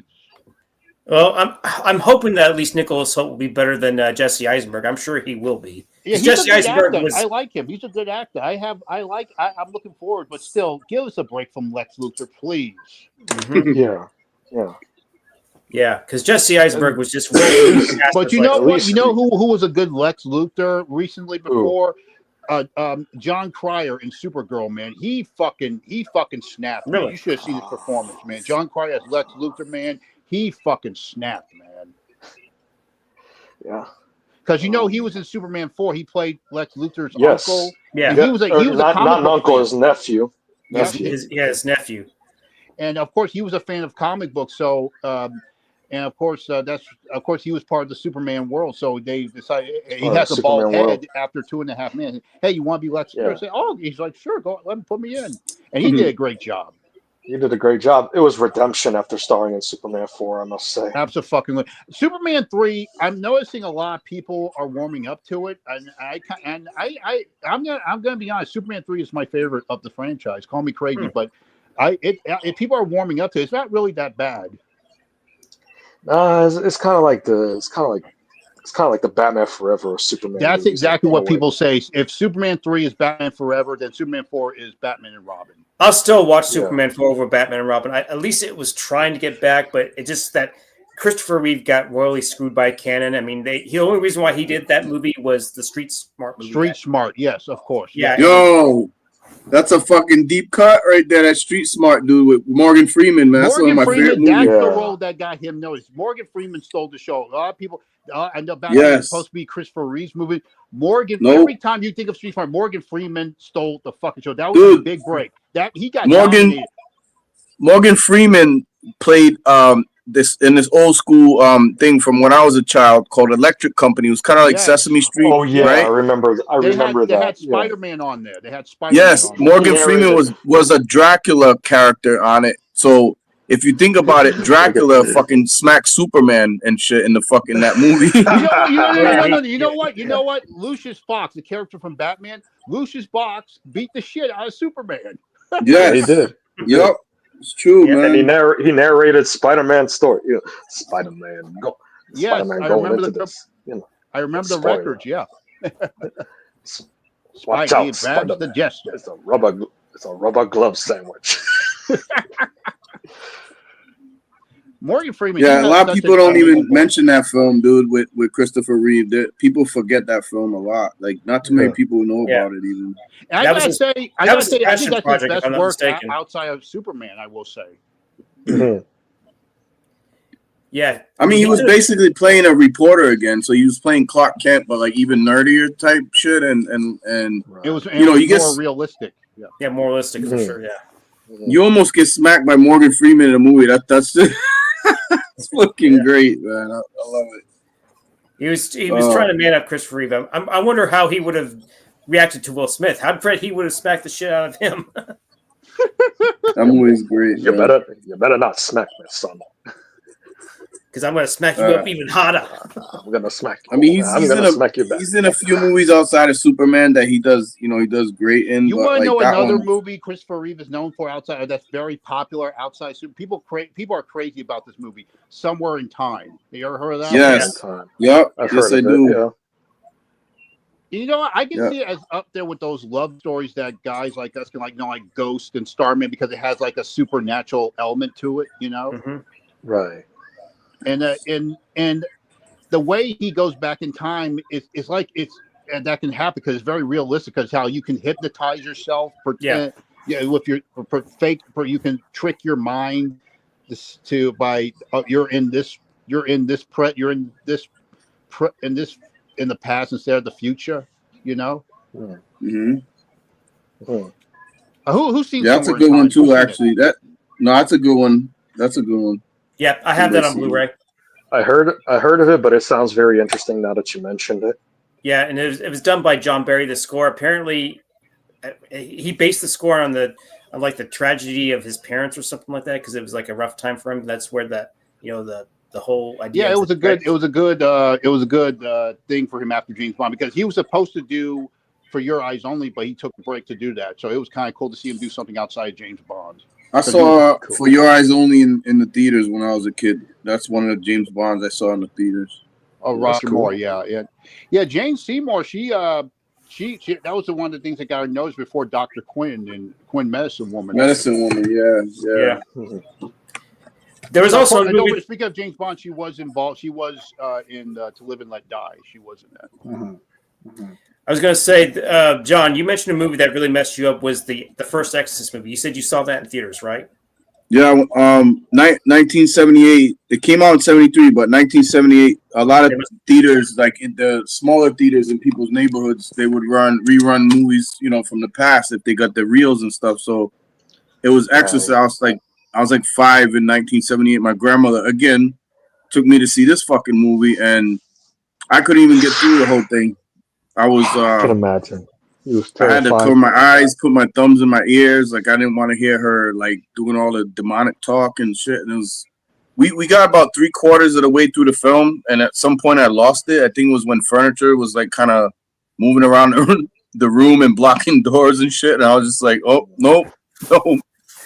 I couldn't handle it after that. She had to take me home. You must have gotten nightmares after that. For years, yeah. There was a few years afterwards. I would have nightmares of like her being in my room and the fucking door closing, slamming. What about that theme song, Tubular Bells?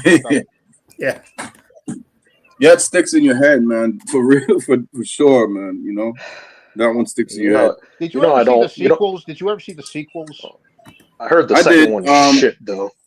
Part 3 is probably the best example of Part 3 of a sequel that works. Just as good as the original. So. I mean, Part 2. I mean, it could have been good, but they like rewrote that script like 5 times. That's what I think messed it up. But sadly, I'll still take that over the Exorcist Believer any day of the week. Did you remember there was an Exorcist TV series? They filmed it in Chicago. Gina Davis. Yeah, Gina Davis. Yeah. I never knew of that. Nope. I didn't know that either. You want to hear something crazy? I know The Exorcist. I've seen the clips, but I never watched the movie all the way through. Oh. That happens sometimes, yeah. But you know what? You want to know a better demonic horror movie that I like better? Prince of Darkness. Yeah. Prince of Darkness. Oh yes, John Carpenter. Yeah, that was when that was right after Big Trouble in Little China flopped. He wanted to go back to making the smaller movies because I think it did okay. Then he, of course, made They Live, which is another damn good film right there, too. And Prince of Darkness is part of the Apocalypse trilogy alongside The Thing. And you know what's cool about Prince of Darkness? Because the scientists, they gave you both a scientific and religious take of what was going on. Because when the character that James Hong played, not James Hong, the other, the guy who played Egg Shen in Big Trouble in Little China. Victor Wong? Victor Wong, how he explains how these situations are very scientific, but also spiritual because they're both the same thing. There are these evil forces, but they take place. But they decide to. There's a good force of energy and bad forces of energy, and they can manipulate to be God or Satan. So it's like science and religion coming together, both a positive energy and a negative. Yeah, they have they have the energetic signature to like manipulate like matter. But the fucking green shit, remember that green stuff in that big I was like almost like antimatter was what that was. So it was like basically the devil, Satan, was able to get a hold of that something and like create minions, but like uncreate things as well with that. That's what the homeboy was trying to explain in that film, there's time travel in that fucking film too, because remember they're getting the radio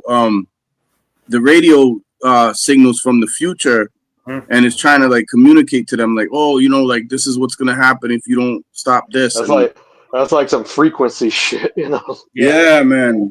Of course, at the end of the movie, of course, that dark image ended up being the girl because she jumped into she sacrificed herself to save them. Yeah. At the end, she got hit and she got possessed, and she came out.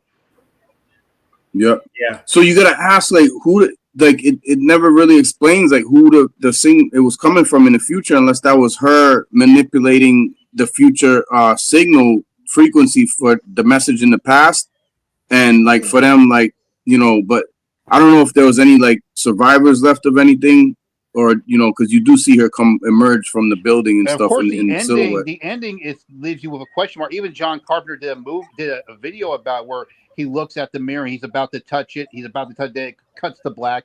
It's like you don't know what happens next. Yeah, it's ambiguous in a way. Mm-hmm. Like maybe he decides he's gonna want to try to go back and get her out or find her or something. Mm-hmm. So I mean, nothing ever came of that because we never got a sequel of any sort. Yeah, I mean, I think that would have been a cool sequel, man. I mean, I don't know why they didn't do anything with that, you know? Serious question.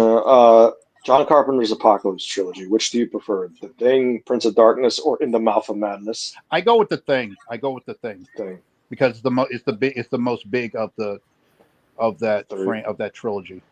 Yeah, it is. I for me, it's probably Prince of Darkness. I mean, I revisited that one many times, and it's like, you know, I don't get tired of it. So it's one of those things I can watch over again without issue. In the Mouth of Madness was probably in the Mouth of Madness was probably like the last great Carpenter film.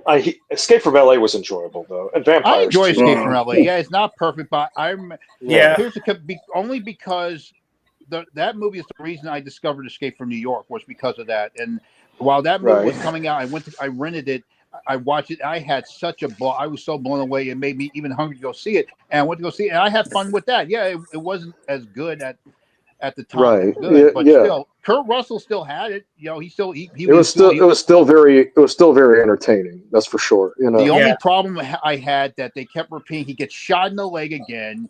It does the same shit happen to him. It's like, it's essentially kind of like the plot of the first one, but it's LA. It seems like it's more of like a kind of like a parody. But it has a very badass ending. Snake Plissken gets the ultimate fuck you ending. Yeah, exactly. Yeah, I mean, he was cool in that. I just didn't like the race. I didn't like what they did with Pam Grier. I was like, oh, come on, man. That shit. That was a little weird for me. Yeah. I didn't like that. Because I've seen her in many films before that, and I grew up watching her on some of the fucking films on screen. I had a blast with Peter Fonda's character, man. I liked Peter Fonda's character. Yeah. Oh yes. I know what you're talking about, John. You're talking about them blaxploitation films, right? Oh yeah, I grew up with all that, man. It was, again, I mean, my grandma used to sneak me into a couple fucking movies, but then she knew a couple people that worked there, so she was just like, "Hey, I'm bringing in the kid," and then, you know, we're going in a movie, and I'm seeing fucking Pam Grier, and probably she's trying to cover my eyes, but there's parts where I've already seen, so it's like it's not helping. It's not helping, Grandma. I already seen this woman, it's not helping, Grandma. Let me look at them titties now. Basically, bro, is like how it was. Don't forget Isaac Hayes from Escape New York. He was in blaxploitation, so I guess that John Carpenter's a fan of blaxploitation. Blaxploitation, yeah. Oh yeah, he was definitely influenced by those movies. You could see that. You could fucking see that in Escape from New York. You see Escape from New York, you're like, yeah, this is around that era where, you know, blaxploitation is still. It's not as prominent as it was in the earlier 70s, but it's still holding a foothold in cinema at that point too. So. Right. Yep. I was gonna say, didn't Isaac Hayes do the theme song for Shaft, if I'm not mistaken? He did. He did. Yes. Okay. He won. I think he won an Oscar for that. I think he won an Oscar for that. That dude's been in a bunch of films, man. Yeah. Truck Turner. I don't know if anybody seen that. I remember Truck Turner. I remember that. I remember Truck Turner. Wild Man is the blaxploitation hero of this chat. He's Shaft mixed with Blade mixed with Jim Kelly. You damn right. Nice. I've seen was it the Hitman Hammer and shit. That's homeboy. That's not Isaac Hayes. That's I'm trying to think his name. Bernie Casey. Bernie Casey, the Hitman. That was a remake. That was a blaxploitation remake of Get Carter, the Michael Caine movie. Right. One of my favorite. It's not really blaxploitation, but it could be. It's considered. It could be considered in that time frame. Is the Cross 101st Street, 110th Street. I mean, you ever seen that one? No, I don't think I've seen it. Yeah, that's a classic one. It has if going back to John Carter and blaxploitation, one movie that's almost like blaxploitation, Assault on Precinct 13. Yes. Yeah, I could see that. Fuck yes. Yes, that is a fucking. I love that. The soundtrack in that shit is just is killer. It's classic. Killer. That fucking soundtrack. Great film. They shouldn't have fucking remade it. No, they shouldn't have remade that shit, bro. I haven't even seen that remake. Even though it seems like it had an okay cast. I mean, I think Ethan Hawke was in it. I know that Gabriel. Fuck that. Fuck Ethan Hawke. Did that movie. Fuck that damn movie. The producers of Training Day did that fucking movie. Yeah, which is like weird, dude, because like it's like, all right, come on, man, you're gonna go from that to this? That makes no fucking sense, man. I know, right? Yeah. You got one fucking fantastic film, and the other one is like, well, this remake is shit. Sadly, a lot of directors and producers follow that trajectory sometimes. Yeah. Was Carpenter ever involved in the production as a producer or no in the remake? Maybe an executive producer or special thanks. I don't fucking know.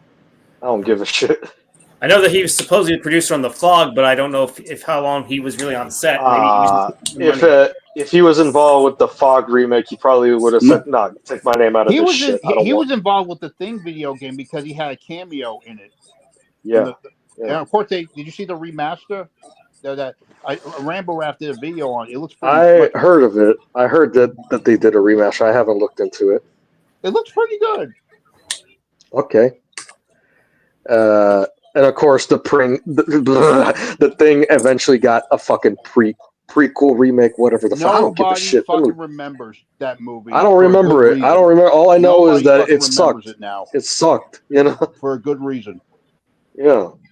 I didn't completely hate it, but it's definitely an inferior film to the original for sure. And it's especially awful because from what I heard, Alec Gillis and Tom Woodruff Jr. had practical effects made for that film, but all their shit was replaced with CGI. Yeah, I heard about that. If they kept the practical effects in there, if there's a cut, I don't think that would have made the movie better either. It wouldn't have made it better. And how are you gonna fuck over Alec Gillis and Tom? These are the motherfuckers that did Goro in Mortal Kombat 95. He was involved in Leviathan for fuck's sake. Yeah, Leviathan and also Tremors. Tremors, yeah. Did you know he did his own movie that was kind of like the Thing? What was it called? Something Down? Harbinger Down, I think it was what it was called. Harbinger Down. Yeah, it was 2015, I believe. I haven't seen that film. Neither. Yeah, but I remember Rambo Rap for Life did a review and he thought it sucked ass. I mean, I get it, the budget was low, but apparently he said most of the special effects looked like Christmas tree lights at some point. Oh my god! I need to rewatch that. I don't know. Was this eat burgers with, go camping with, square dance with? Don't give them ideas. Don't give us any ideas. Who's Joan? I know Renee Zellweger, Sissy Spacek. Who's Joan Allen? What is she from? She was in. I know she was in the Bourne sequels. Renee Zellweger, she's a good actress, but she seems weird to me. I don't know what it is. She just seems weird. No, I feel the same way, dude. Like something is weird about her, and her face is just weird. You know what I mean? Like I always plastic surgery. Yeah, that's didn't she mess up her face with some plastic surgery or something? I'm probably gonna like just square dance with her so I can like switch partners real quick, and then I'm gonna fucking like go camping with Joan Allen, and I'll eat burgers with Sissy Spacek. That's what I'm doing. Sure, why not? Because you don't want to eat burgers looking at fucking Renee Zellweger's face. You know what I mean? You're gonna throw up. That's what's gonna happen. I guess I would go camping with Sissy Spacek. I like her, and maybe dance with Joan Allen. I like Joan Allen. I like her. I don't know. I don't think I can eat with an egg though. I don't know. I'll probably eat burgers with either Sissy or Joan, one of the two. But then Akers said something. Who should play the Rello Row in the Leviathan remake? No, nobody. No, do not remake that film. In fact, Alex, we're gonna Alex Wallman, John, whoever, we're gonna do a live commentary of that movie because I'm trying to blank out a certain someone that we don't want to discuss on the channel. Sign me up. All right. When do you want to do this? Whenever y'all are down for it. So I have to not check today. my schedule. Well, not today, of course. I'm talking about Amanda Page was in that movie. I just went back and watched her in the original Flash series. That show holds up. It's 10 times better than that piece of shit that came out last year. Oh, undeniably. And the movie sucked. Yeah, and you know what's especially fucked up is that the director had the audacity to say that the movie flopped because nobody likes the character, the Flash. No, people don't like Ezra Miller. Yeah. There's a difference. Yeah, his ass should have been fucking in jail. That's what should have been. Exactly. Director. Not only that, I think he fucking misused Batman. I mean, I was about to get to that. And he dies fucking twice in the movie. I mean, come on. Of course, there is an alternate ending that he survives and they all come together. What a wedding! Akers thinks that Wallman should be an action star. What do you think? Do you think he should be an action star? Who? Akers thinks you should be an action star. I'm sorry, who? Akers. She thinks you should be an action star. I like that Darha video scene. Who? Look at the comment. Yeah, look at the comment. Akers a movie. She says she thinks you should be an action star. I like that Die Hard video scene. I'm working on that. Okay. Yeah. I didn't even see The Flash. I had no fucking interest in seeing that movie, especially all the bullshit that happened with Ezra Miller. Because, like I said, his ass should have been in fucking jail. And, he's lucky that he's not even fucking dead too. He also tried to groom somebody too, as well, if I'm not mistaken. I mean, you know what though? Like agreed. But guess what? There's other people in Hollywood that have gotten away with shit that are still free too. You got homeboy that fucking. It's all out now. It's all out in the open. Everybody, Hollywood's been fucked up for years. It's always been that way. Who else is on that list or the Predator list or whatever? Whoever. Dude, there's fucking. There's a lot, dude, and politicians and fucking world leaders and people connected, lawyers. I've been hearing a lot of shit about Robert De Niro, Tom Hanks. Yeah, that's crazy shit about Tom Hanks for real. Yeah, Tom Hanks is one that gets repeated quite a bit actually. Robert De Niro, because he'll never shut the fuck up. Spielberg has been mentioned as well. No doubt, especially that crap with that girl from Poltergeist. Tell her work. That crazy shit. Yeah. The reason why she died. The main reason why she died. I don't want to get into details, but he did something to her. That motherfucker. Well, really? You got fucking pieces of fucking garbage, human fucking waste should have been fucking slid down their mother's ass crack, like Victor Salva, who fuck in that the film asshole. basically is asshole. Fuck him. Seriously. He's kind of outright showing that shit to you in the fucking movie Clown House and shit. And Francis Ford Coppola, don't forget, he vouched for his ass. Yeah, he was like, "Oh, we gotta separate the art from the artist,or some bullshit like that." Nah, you can't. No, man, no, you can't. People using art as a fucking not with this motherfucker. No. Of them using the big A word for fucking issues. I'm tired of it. I'm fucking tired. At the end of the day, it's fucking entertainment. I'm fucking tired. Nobody in their fucking right mind is thinking of that type of shit when they're doing art, dude. It's like no. You got to. That's why I can't stand to hear that word every fucking time. Yep. At the end of the day, it's all entertainment. I don't care what anybody says. It drives me fucking nuts. I mean, as an artist, dude, I'm a pure artist. Like I do music, I do I draw all this shit, paint, all that stuff. So I used to do graffiti a long time ago back in the day, and it's like for me, man, hearing that shit is like it's kind of sickening. It's sickening my stomach, man. I'm like, you can't art, like it's whatever. It's a medium, but it's not. I wouldn't call it art as far as like praising it in any fucking way because, no. I mean, we've seen the movies, but like when there's some movies that just kind of fucking spell it out for you. I mean, come on. That's the thing. You know what? I just call it entertainment. I don't like to use that word. It's okay, but still, at that word, the way how it's overused now, I just stick to entertainment. I still creative. I prefer another word, but for right now, I just can't say it. I can't. Yeah, I agree. I'm in alignment with all that, man. Trust me. I've been researching all this fucking corruption that these people have had for. Dude, think back to shit like early Hollywood, even like Shirley Temple. You know, with what they've done with Disney and fucking Nickelodeon, all these stories coming about these minors This being shit fucking has been like going on since the beginning of Hollywood. It's nothing new. People have woken up to it. Yep. Yeah. What really started setting me off about fucking Groombug was that whole him defending Dan Schneider of all fucking Oh my people. god. Yeah, I showed you the. Yeah. Oh. Yeah. he lost. Yeah. Well, I already knew about. And I already knew about this dude. Of course, the big thing now is, of course, Diddy. Yeah, the Diddy. Yeah, thing. that's another one. Yeah. They're ready to drop a few more names too after that. So, you know. But I didn't know that Steven Spielberg, because he's connected to a lot of things.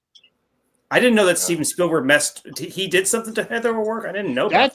They say that's the reason she died, because something with her bowels that I don't want to get into that he violated her, and it's because she was a little girl. Her insides were so small that it ripped her bowels.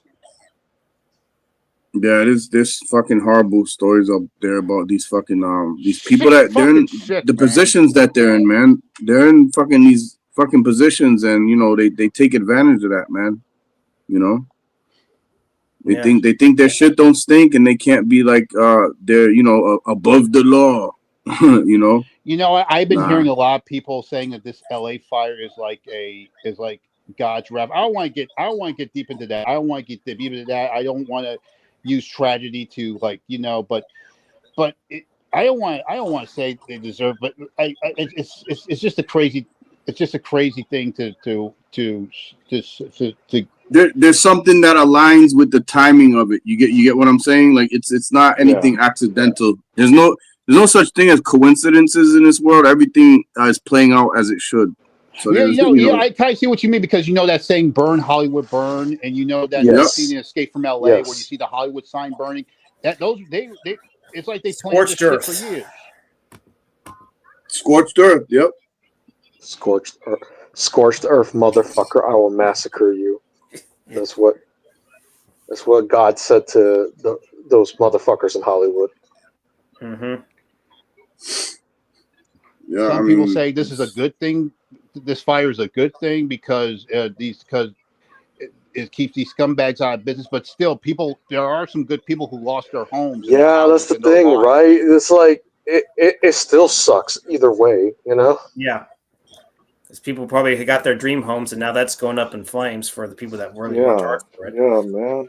Those that are not Hollywood celebrities, decent, hardworking, world-class citizens, But off the topic, what's a better comedy, Wedding Crashers or Meet the Parents? It's hard to say. I never got into Meet the Parents much, so I'm gonna have to go with Wedding Crashers. I have to give a slight edge to Wedding Crashers, even though I've only seen it like maybe once or twice. Yeah. Same. That was a pretty good year for Rachel McAdams because she had that movie, she had Red Eye, and then she had The Family Stone. 2005 was a pretty damn good year. Did she come out with the Notebook? No, she came out with the Notebook. That was the previous year, 2004, and then I like her. I like Rachel. She's nice. I liked her in Doctor Strange. I liked her. I liked that she came back for the sequel. I like her. Yeah. They gave her a bit more to do. I just wish they would have treated the main character, Doctor Strange, a little better. Yeah. Oh, undeniably. I want to go back to Superman 3 because I kind of understand why people say it's underrated. Yeah, it has problems, but I still enjoy it better than Superman 4. Of course, the original story was supposed to be Superman versus Brainiac, but I think another reason why that movie has warmed up to people now because it deals with the issues we're going on now, which you can say it's Superman versus AI. Because it deals with a supercomputer, that was supposed to be Brainiac.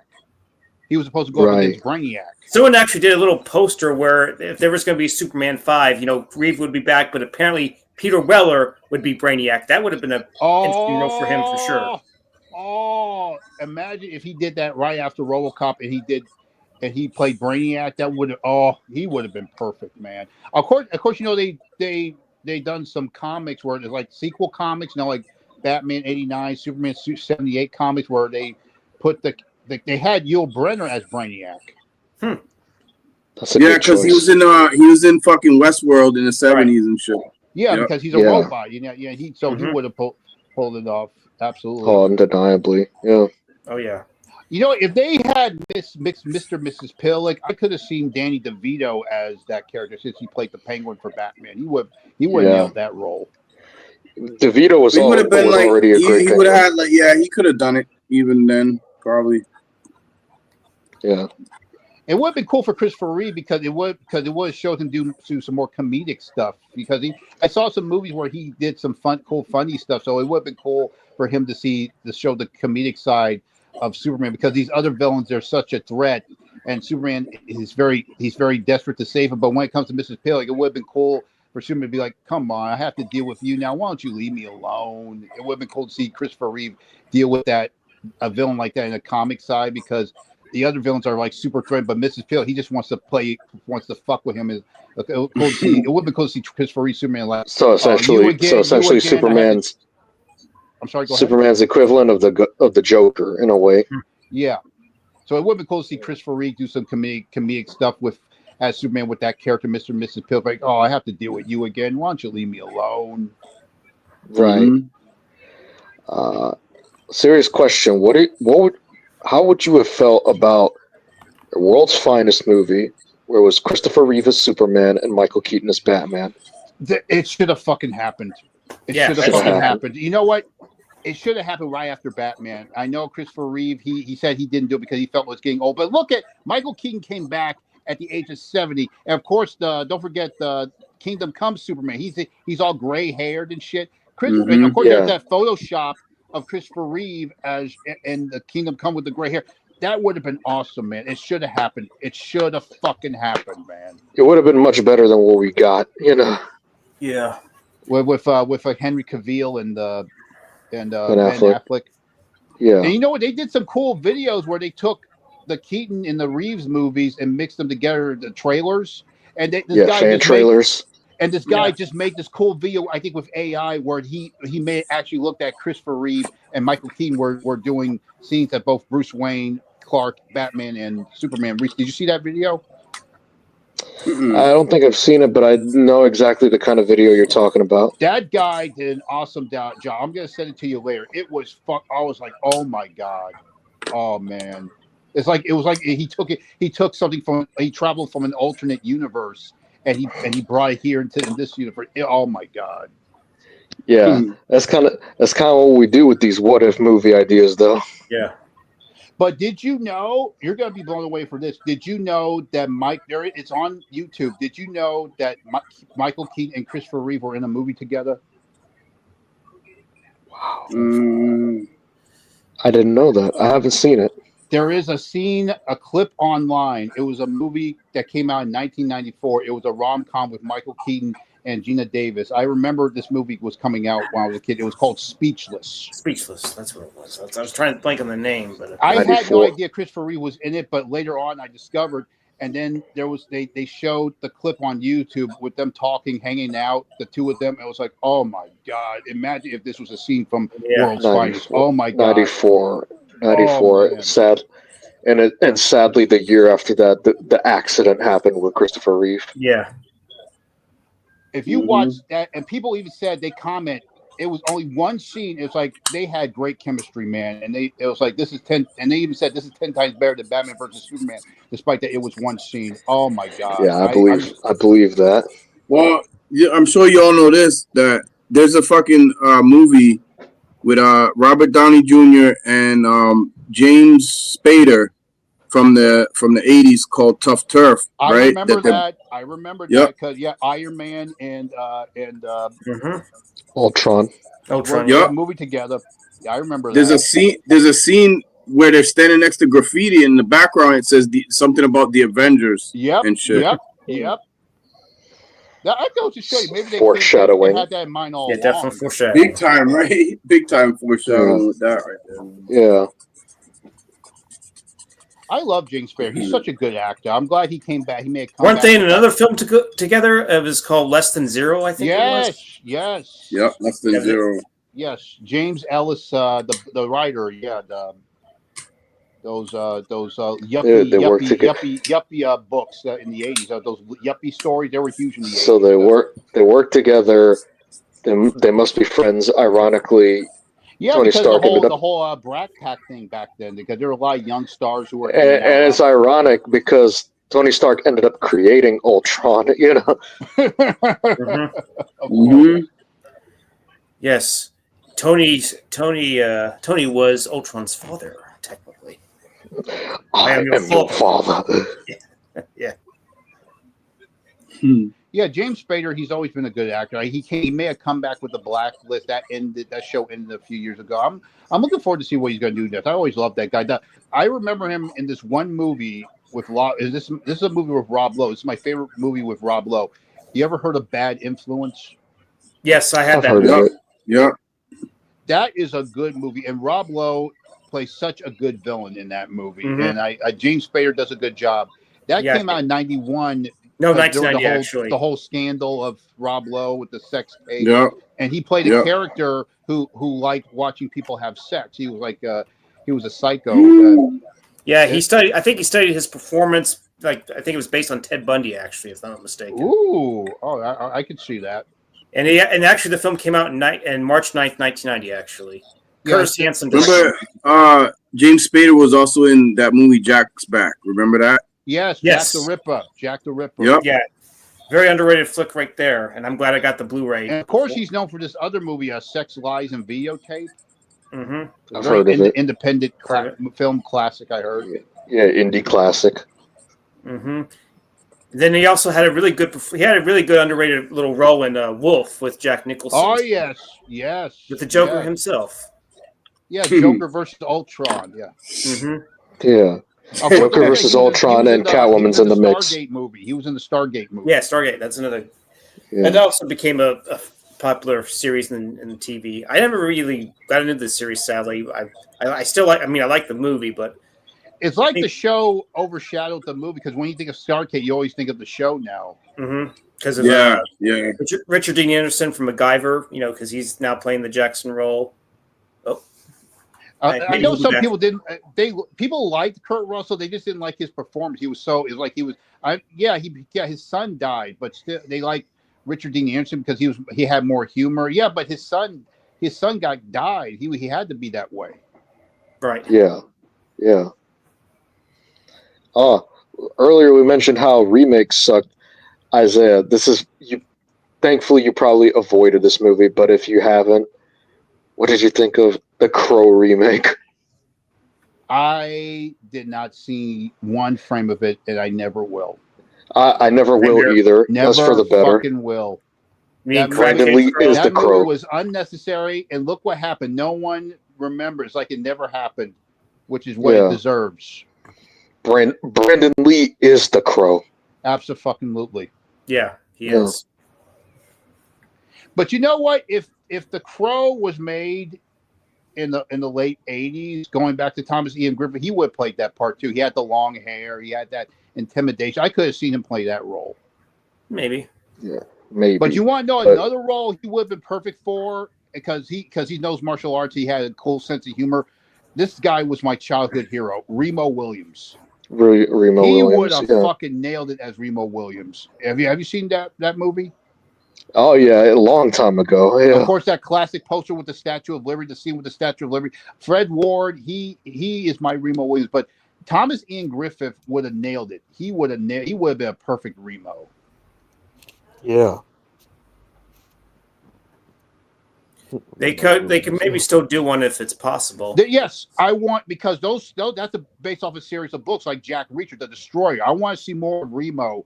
Because that relationship, they say it's like the Karate Kid meets James Bond because they had the same relationship like Daniel and Mr. Miyagi. It was like, what if Daniel and Mr. Miyagi worked for the... he learned martial arts from this guy. Yeah, he's learning. It was kind of like what if Daniel and Miss Miyagi were secret agents? That's basically what the relationship is. Remo and Chun. Yeah.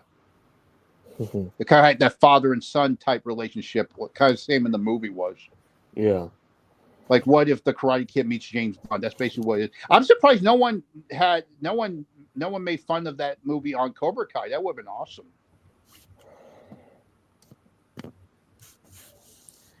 Oh well, can't have everything, sadly. But I would love to see another Remo Williams. I would love. They can still do it and do it fucking right.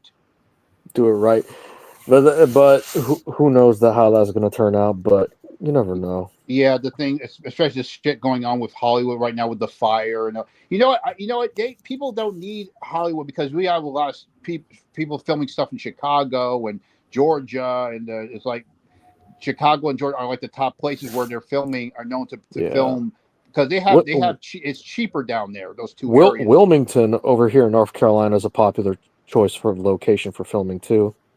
Yeah, so this might be the future. Like Hollywood isn't just going to be in California; it's going to be everywhere. It's gonna expand. Yeah, and you know, Wilmington is where they filmed The Crow, where they filmed the original Ninja Turtles, where they filmed Super Mario Brothers. Wow, I know about that for Super Mario Brothers. You saw the new Super Mario Bros. Movie, right? Yes, I have. Great. Yeah, same here. It's great. As well. That is the greatest example. That is a masterclass how you do the perfect video game movie. Oh, because absolutely. I didn't feel like I was watching. I felt like I was watching a long YouTube walkthrough of the game. They did a great job. Oh, absolutely, yeah. It wasn't just an adaptation of the game. It felt like the fucking greatest hits collage of all the Mario games. Like it had a Luigi's Mansion moment. It had a fucking Super Smash Brothers moment. It had a Mario Kart moment in it too. And of course, they had Donkey Kong moment, which is how Mario got started. And yeah. Of course, the reason why they put it in because they want to do a spin-off with Donkey Kong. Of course, yeah. That was clever. That it started out with Donkey Kong, and they put him in because it'll be perfect to do a spin-off. That was clever. Yeah, that was clever to put him in like that. Mm-hmm. Would Diane Keaton been a good villain in something? Diane Keaton in something. I don't know. Maybe playing a villainous stepmother role. Maybe I don't know what. No, Diane Keaton. She was always playing the nice girl. Of course. Yeah, I can't. I'm sorry. Go ahead. I can't. If she plays nice girls all the time, I can't really see her as a villain. You know. Well, she did the Godfather movies, but the movie I remember her the most in, which gave her that nice girl image. Do you remember this movie called? This was a huge movie back in the '80s. You ever heard of a movie called Baby Boom? Yeah, I've seen it. Sam Shepard was also in the movie. Harold Ramis was in it as well. Mm-hmm. Harold Ramis. That's because that was the first movie I saw him in after Ghostbusters. Because is that Egon? Yep.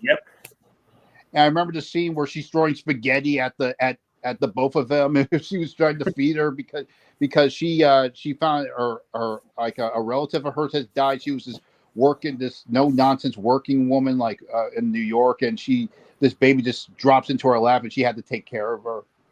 Yeah, I remember it was a huge hit because they did a TV series out of it. They made a TV series after it. It's a very sweet, funny movie. Very sweet, very funny. Baby Boom. So check it out if you haven't seen it. Okay. I remember it was huge back in the day. I've definitely seen it for sure. I just don't know if it's on Blu-ray or not, or if it got a good treatment on there. I'm not really sure. You want to talk about underrated movies I just saw recently a few days ago? Of course. Speaking of Cobra Kai, you know about this movie, Just One of the Guys. Of course, definitely. Yeah, I mentioned it. I think it's on free on YouTube, and I think there's another channel called Voyage that had it on there at one point. They even had a free version. I haven't seen the film. Oh wow, man, what is it about? It's about this. It is a classic teen movie because it's about this girl who's in high school. She wants to be a journalist, and there's this contest to come up with a good story, and she decides to pose herself as a guy to go to this other high school to dig up some dirt, and then that's where all the crazy shenanigans happen. It's such a very cult classic, right? And you know what's funny? speaking of Cobra Kai, people had made this movie like also a connection to the Karate Kid back in the day when the Karate Kid came out. I'm sure now thanks to Cobra Kai, I'm sure this movie is going to be in people's minds now.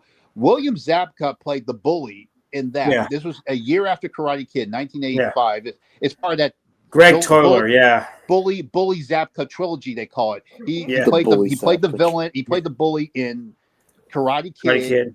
The second one, just one of the guys, and the year after that, he was in Back to School. He was like the go-to bully of the 80s. And of course, y'all know Bully McGuire. This is Bully Zabka.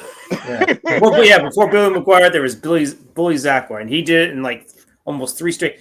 From what I heard, Back to School, he wasn't really supposed to be much of a bully, but they kind of edited it that way to make it look that way because I guess that's what he was known for, playing bully characters or something like that. Yeah, he doesn't get his ass kicked. He just cries about, I have a cramp. He didn't want to go up that he didn't want to take that dive. He just pretends he has a cramp. I have this major cramp. He doesn't even get punched out. He was just a pussy. He was just. Hey, wow, man! You know what role would have been good for William Zabka if he was Cody in Final Fight. I could see that. He would have been a good Johnny Cage back in the day. Johnny Cage, yeah. Maybe. Or Axel Stone in Streets of Rage. Absolutely. Oh, you know what? If they did a Double Dragon movie back in the 80s, he would have been one of the brothers.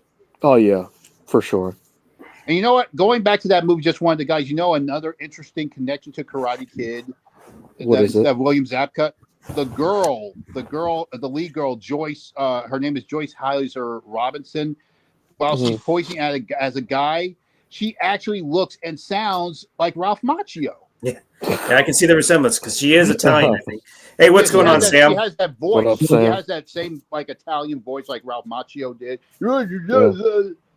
She did a great job, a good impression of Ralph Macchio. She nailed it, man. You guys check out that movie. You hadn't seen it. Just one of the guys. I've seen it. I'm pretty familiar with it. Well, Gabo, check it out. It's really good because every time people think of Karate Kid, they always go back to that movie because of that fact.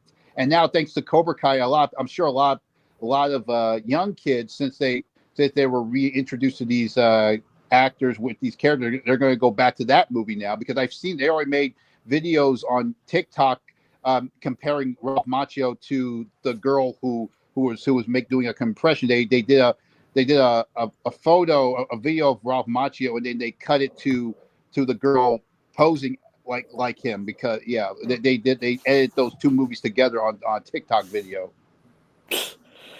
It was very convincing, man. She fucking nailed it, and it's sad because she didn't have a huge career after that. She was in episodes of the original Flash, but every time you think of her, you just think of that movie. Just one of the guys. She's a very underrated actress. Yeah, she did a good job. Yeah, and you know what? The creators of Cobra Kai even said if they didn't get Ralph Macchio to come back as Cobra Kai, they would have done a sequel focusing on William Zabka's character from that movie, just one of the guys instead. His name was Greg Tolman, I think it was. They were Greg Tolman. That's what it was, Greg Tolman. I thought it was Greg Toller, but it was Greg something for sure. So what's up, Sam? How's it hanging? I'm just chilling, eating a cup of noodles right now. I was just done playing my video game, but I was like, wait a minute, the guy's probably on or in the back rooms. I wasn't sure. Oh, I'm sorry, Sam. Nice to meet you. How are you? Greetings. Nice to meet you. Nice meeting you too. What do you go by? Wildman? Wildman Beyond. Yes. Sometimes I say his actual name and I accidentally break kayfabe, if you know what I mean. Accidentally dox him? Not dox it, like break kayfabe, like the wrestling gimmick, you know? Okay, I wouldn't know too much about the wrestling stuff, but right. Like great character is what I mean, you know? Anymore. I really don't know what to think of wrestling anymore. I don't know what state. I know it moved to Netflix. I don't know if that's going to help. I don't know what to think about that, to be honest. I they want to go edgy, and I don't really give a shit, you know? IP TikTok. And they're coming out with that movie, Queen of the Ring, with this focuses on this real life female wrestler. That'll be interesting to see because a story about a female wrestler. That'll be cool. Is that the one that Sydney Sweeney's going to be in? No, that's a boxing movie. No, that's the Christy Martin one. I'm looking forward to that. Yeah. Speaking of Sydney Sweeney, I don't know why people are going so crazy over her. Like she's just another chick on Like, dude, Well, I she see. is. I think She's not. She is a good actress. She does some good act. If you no, like watch her, looks wise. I'm sorry. I guess Like, because she's a blonde. I guess I don't know. like Yeah, because don't get me wrong. She's not they ugly. She they is very judge her. beautiful. They Very judge her because beautiful. she's a blonde. But if you watch some of her performances, like in some movies, especially Euphoria, despite how people hate that show, she does a good job. She's not a bad actress. She does a good job. She got has nominated 2 times for an Emmys for that show, 2 times. So it's like she's like a throwback of those sex scenes, but also known as a good actress. So she kind of has a down to earth quality to her. Sometimes. Yeah, she's also a bit of a tomboy. She actually fixes cars supposedly too. Yeah. Shit. And she has her own production company, Anyone But You. That was a movie she produced, and she produced that horror movie. I forgot the name. Immaculate. Yes, she did that. Mm-hmm. And I heard she's a mixed martial artist too. Yeah, she can play. Who is the new upcoming martial artist? Sadly, it's not Keanu Reeves, even though I liked him in John Wick. But yeah, you know what? When it comes to the next, you can usually see them on Cobra Kai, especially that kid. You know, the guy. I'm sure. I know you haven't seen the season, but you heard the name Quan, right? Quan. He plays the villain in the new in season 6, I think it is, right? You're gonna freak out when you find out his real name. What is it? Brandon H. Lee. Oh yeah. Brandon H. I heard of it. Say, that guy, he is talented. He does the tornado kicks on the show and on the video. That guy is going to be the next best thing. Brandon H. Lee. I guess that's why he put the H in there, because for respect for Bruce. I guess he understood that people will mistake him for Brandon Lee, so he puts the H in, just like with Michael B. Jordan, something like that. Michael B. Jordan, yeah. Yeah, Brandon H. Lee, yeah. Brandon H. Lee, yeah. Damn it. I forgot to buy potatoes. What about potatoes? I forgot to buy some potatoes. I already cooked some on Mars after seeing The Martian. They're good. I made good French fries out of them. You want some? This is my bread and butter, man. I'm not gonna say Wild Man's name because that's breaking character.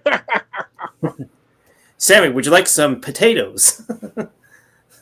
Yeah, he's from Mars, but like, I ain't gonna say where it is, but he apparently is relocated in Chicago. He relocated his spaceship in Chicago. I like to beam down to Chicago a lot. Yes, I do. Yeah, and I guess if there's any repairs, I guess I will do my best to help out, because beam me up, Scotty. Yes, indeed, I sure will. We got the Dragon, the Martian, and Scotty.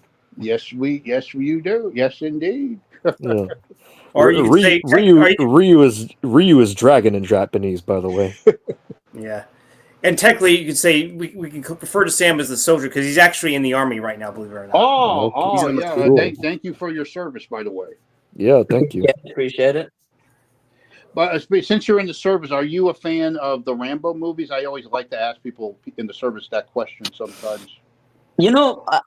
I've like, I wasn't always like fanatical about it, but I always enjoyed Rambo. I enjoyed Rambo more than I did Rocky.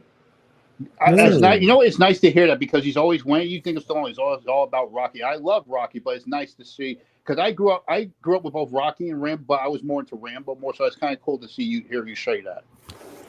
Rambo I'm one of those fucking sick. Yeah, I'm one of those guys who actually respects him for both. It was never one over the other. For me too, both, but I lean more to Rambo. Yeah. Yeah, it was also a chance to really show Stallone doing some dramatic chops. But go ahead, Sam. What were you going to say? And I'm pretty sure like Rocky is iconic. Like, whenever you see someone running, someone just always like edits the video and then puts a Rocky theme over it for shits and giggles.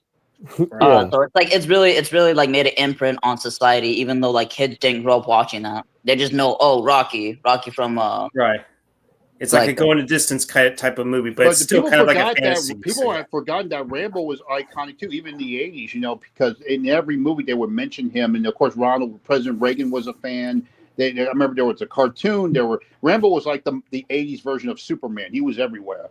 He was an icon. Yeah. Absolutely. And he changed the game for action heroes. He inspired Schwarzenegger, Commando. This is what happened to Terminator. You know, because before that it was all about James Bond, and that was like, but Rambo changed that image, and that's why we have these badass action heroes like with the big muscles and all that. The big muscles, the martial artists, the guns, the guns, yeah. Like not so much Mr. Smooth Operator. No, it's just like raw power. In your face, hardcore fucking slam bam action. Yeah. I guess the modern day person to bring that back now is Jason Statham, because he came out last year. He came out with the Beekeeper. Now he's coming out with this new movie like The Working Man. That looks bad. Yeah. It's kind of like his version. It's kind of like his guys version like of Taken. Stallone, guys like Schwarzenegger, guys like Jean-Claude Van Damme.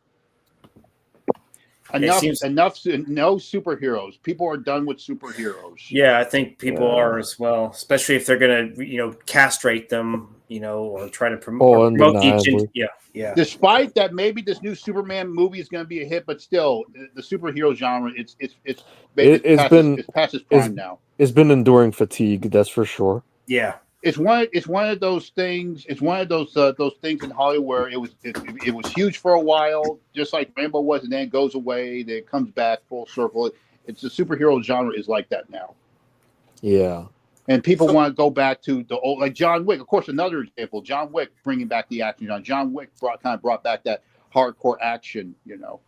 And you know for a fact that while superhero movies have been losing steam, video game movies have been going up. Yes, yeah. I think that's going to be the next huge adaptation in movies instead of comic books. They're going to video games, ain't to Super Mario Brothers. It ain't going to be the next huge attraction. It's already there. Yes, because we got Sonic, we got Mario. Speaking of Rambo, I want a Contra movie. Yeah, would have been really cool. Because Contra is, Sam, if you don't know your history, Contra was like the first like hardcore shoot 'em up action game. A game you have two characters shooting. It was a run and gun game. Yeah, yes. I know about Contra. That game is freaking difficult. And that was the first game to come to have the likeness of movie stars Schwarzenegger and Stallone. And Stallone. It's essentially if Rambo and Commando teamed up against aliens. And you look at the cover. You look at that cover. You can see they took the photos of Schwarzenegger in Predator and a photo of Stallone in Rambo, and they took the creatures from Aliens, the Xenomorph, and from Predator, and they put in that. I feel like there's a little bit of Terminator in there as well too. I feel like. What makes you say that?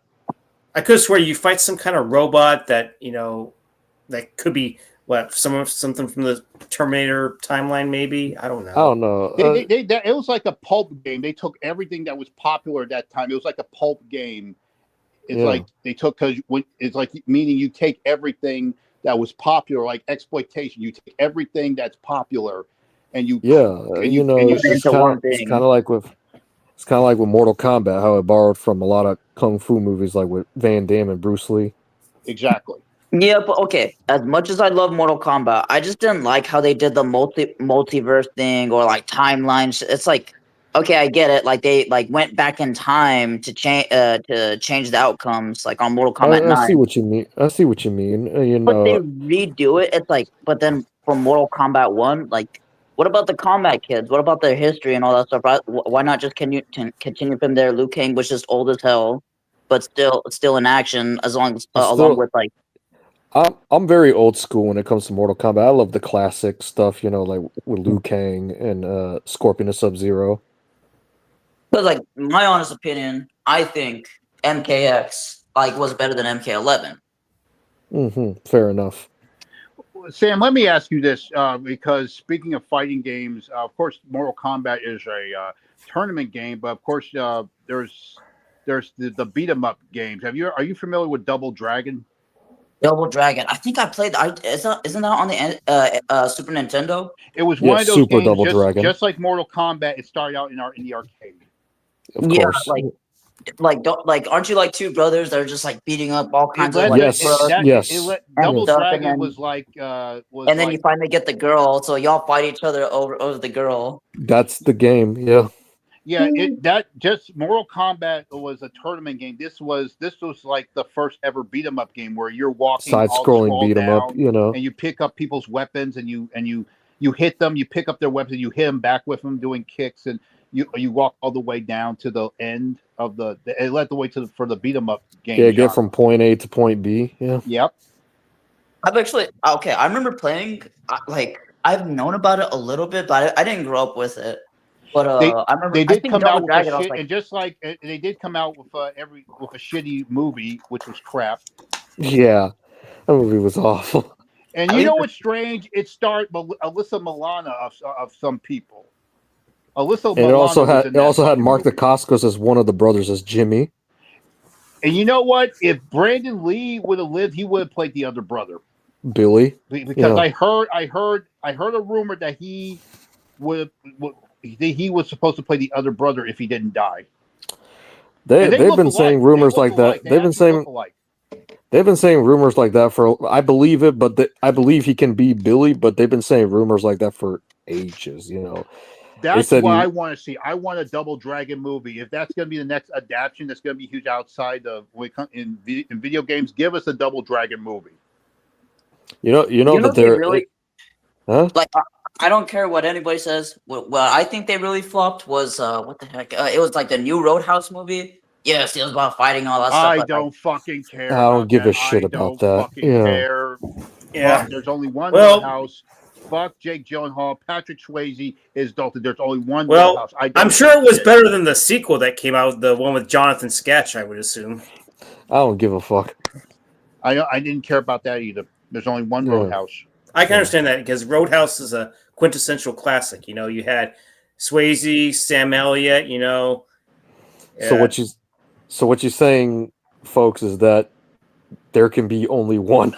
Yeah, the Highlander. Dalton. Highlander. Patrick Swayze was a Highlander. Yes. And that's another franchise that where it should have been only one is Highlander.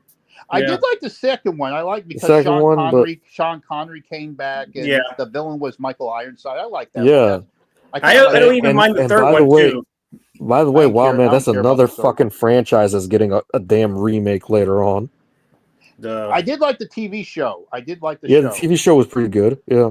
But you know, they did a Charlie Theron did a movie like that called Old Guard. Have you seen that? It was on Netflix. No, I haven't. No, I haven't. It was trying to be like Highlander meets John Wick. It was nah. Nobody remembers it. Were you about to say that the remake was Masters of the Universe? No, a remake of Highlander.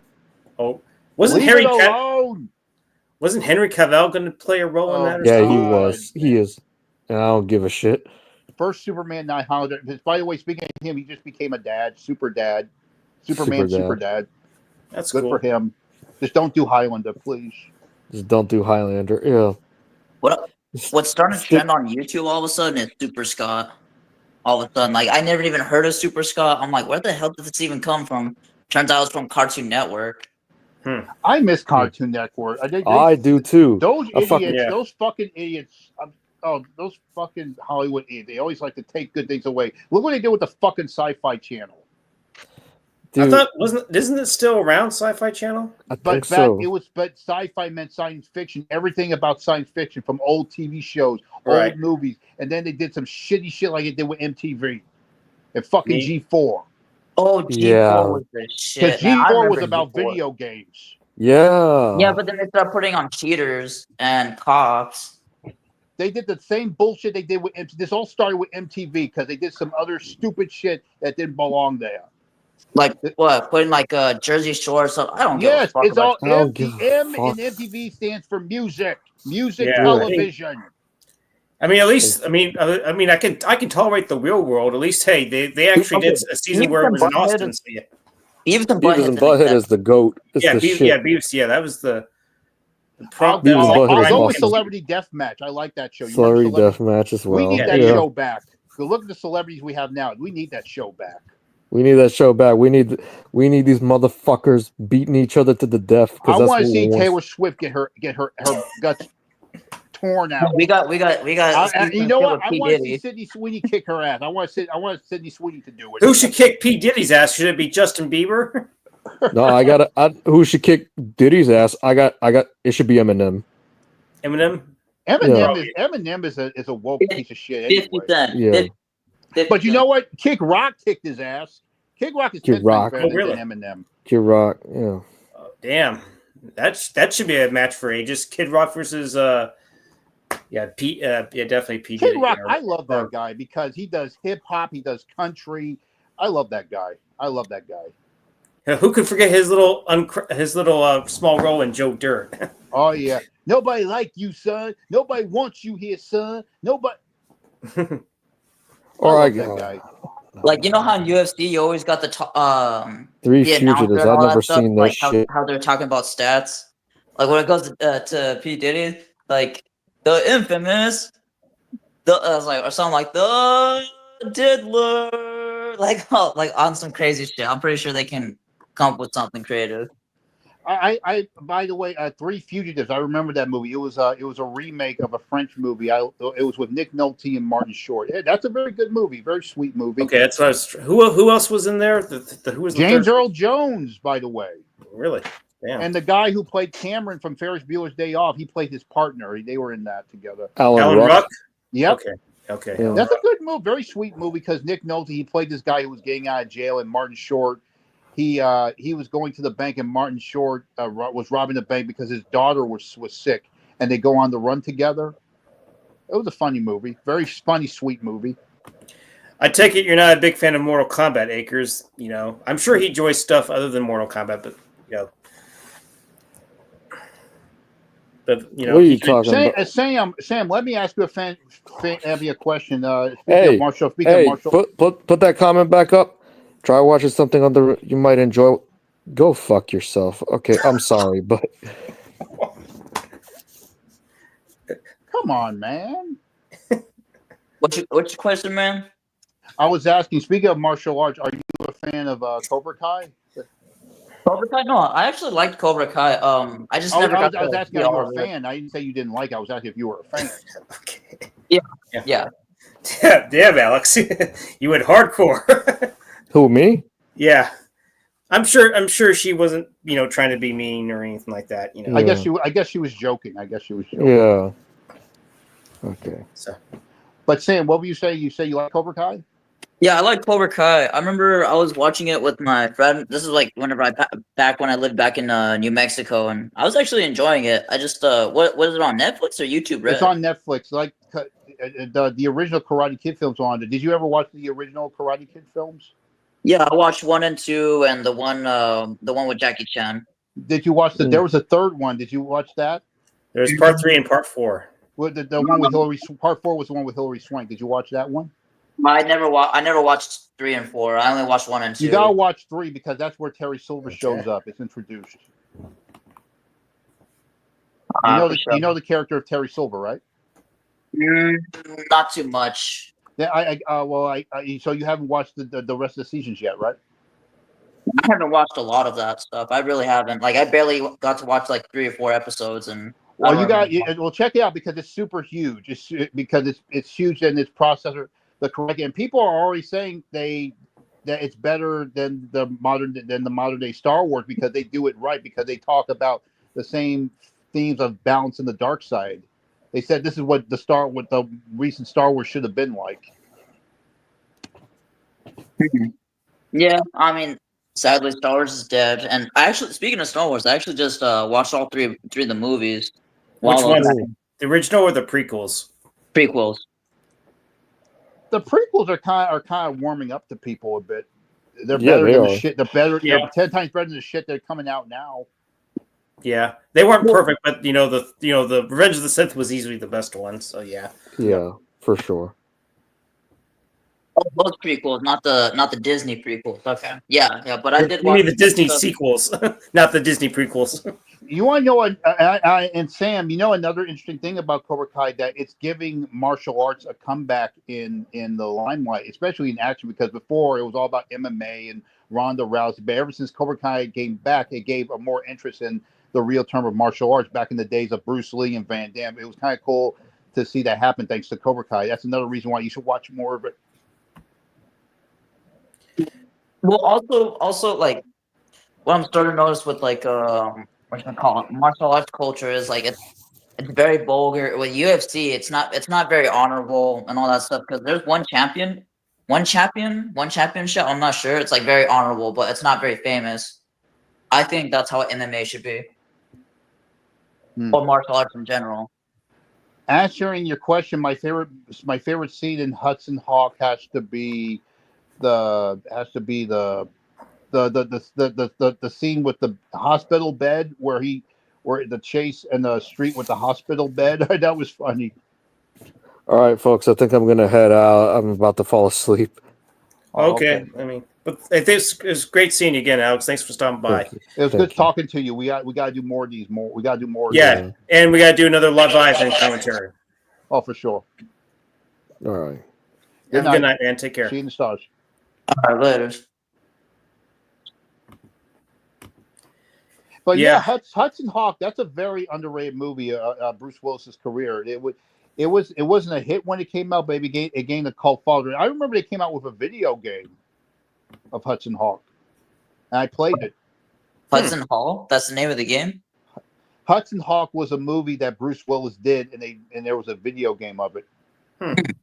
He played like a cat burglar who gets out of prison, and he's forced to do these jobs, and he ends up saving the world. Very underrated, yes, indeed. Didn't I get a Kino Lorber release? I think I'm not sure. Or maybe I'm blanking on the Blu-ray. I'm trying to remember what it was. I don't know if it was. Sam, are you looking forward to this new Superman movie? You know, I've been hearing good things about it, but I've been barely keeping up with like superhero movies, honestly. Yeah, you definitely feel the fatigue for sure, right, man? That, and I barely even watch TV. Honestly, I just superhero fatigue can do that to you because you have too much of it. Yeah, I mean, I just kind of avoid it. Honestly, I just been practicing Spanish a lot lately, but I'm looking forward to it because this is the OG superhero, and he's going back to why people love it. It seems more optimistic and hopeful than Henry Cavill. That's why I'm looking forward to it, despite the fact that the superheroes franchise has passed its course. But at least, hopefully, I will enjoy this. And it becomes a success. I don't think it's gonna keep the superhero genre going, but at least something good will come out of it. Hopefully. One superhero movie that I did enjoy was Deadpool and Wolverine. I'm not trying to be, whatchamacallit. I'm working on that. I would love to do an action movie. I'm looking forward to that. Thank you very much. Yeah, Deadpool and Wolverine. That was the better superhero movie that came out. Yeah. You know what? That did what the Flash didn't, because it almost had the same storyline. He had to find these superheroes to put them together. Deadpool Wolverine did 10 times better than the Flash. Yeah, but he did it with comedy too. Yeah, that's why it worked, because Deadpool is known for making fun of it, because all these superhero movies are all nothing but shitty comedies now. But it works for Deadpool because that's part of his nature. Yeah, well, he acknowledges it, which makes it even funnier. Yes, he acknowledges the shitty shit they've been doing too. That's what made it work. That's Ryan Reynolds at work, embodying Deadpool. It became the highest grossing movie of last year, of 2024. It deserved it. Yep, and it was also Hugh Jackman, if this is going to be his last performance, he went out with a bang, and this 10 times better than that piece of shit Logan. I hated that movie. I like Logan, but I can understand why people, don't. Because he's in the fucking suit finally. Right. Finally, he's in the fucking suit. I mean, I can understand. Damn time. I get it, because the Logan movie is a bit depressing, kind of like whatever what led to the new Indiana Jones film, The Dial of Destiny. And all. I'm sure you didn't like that one, right? Well, you know what? Just like how Deadpool and Wolverine made up for Logan, that new Indiana Jones game made up for Dial of Destiny.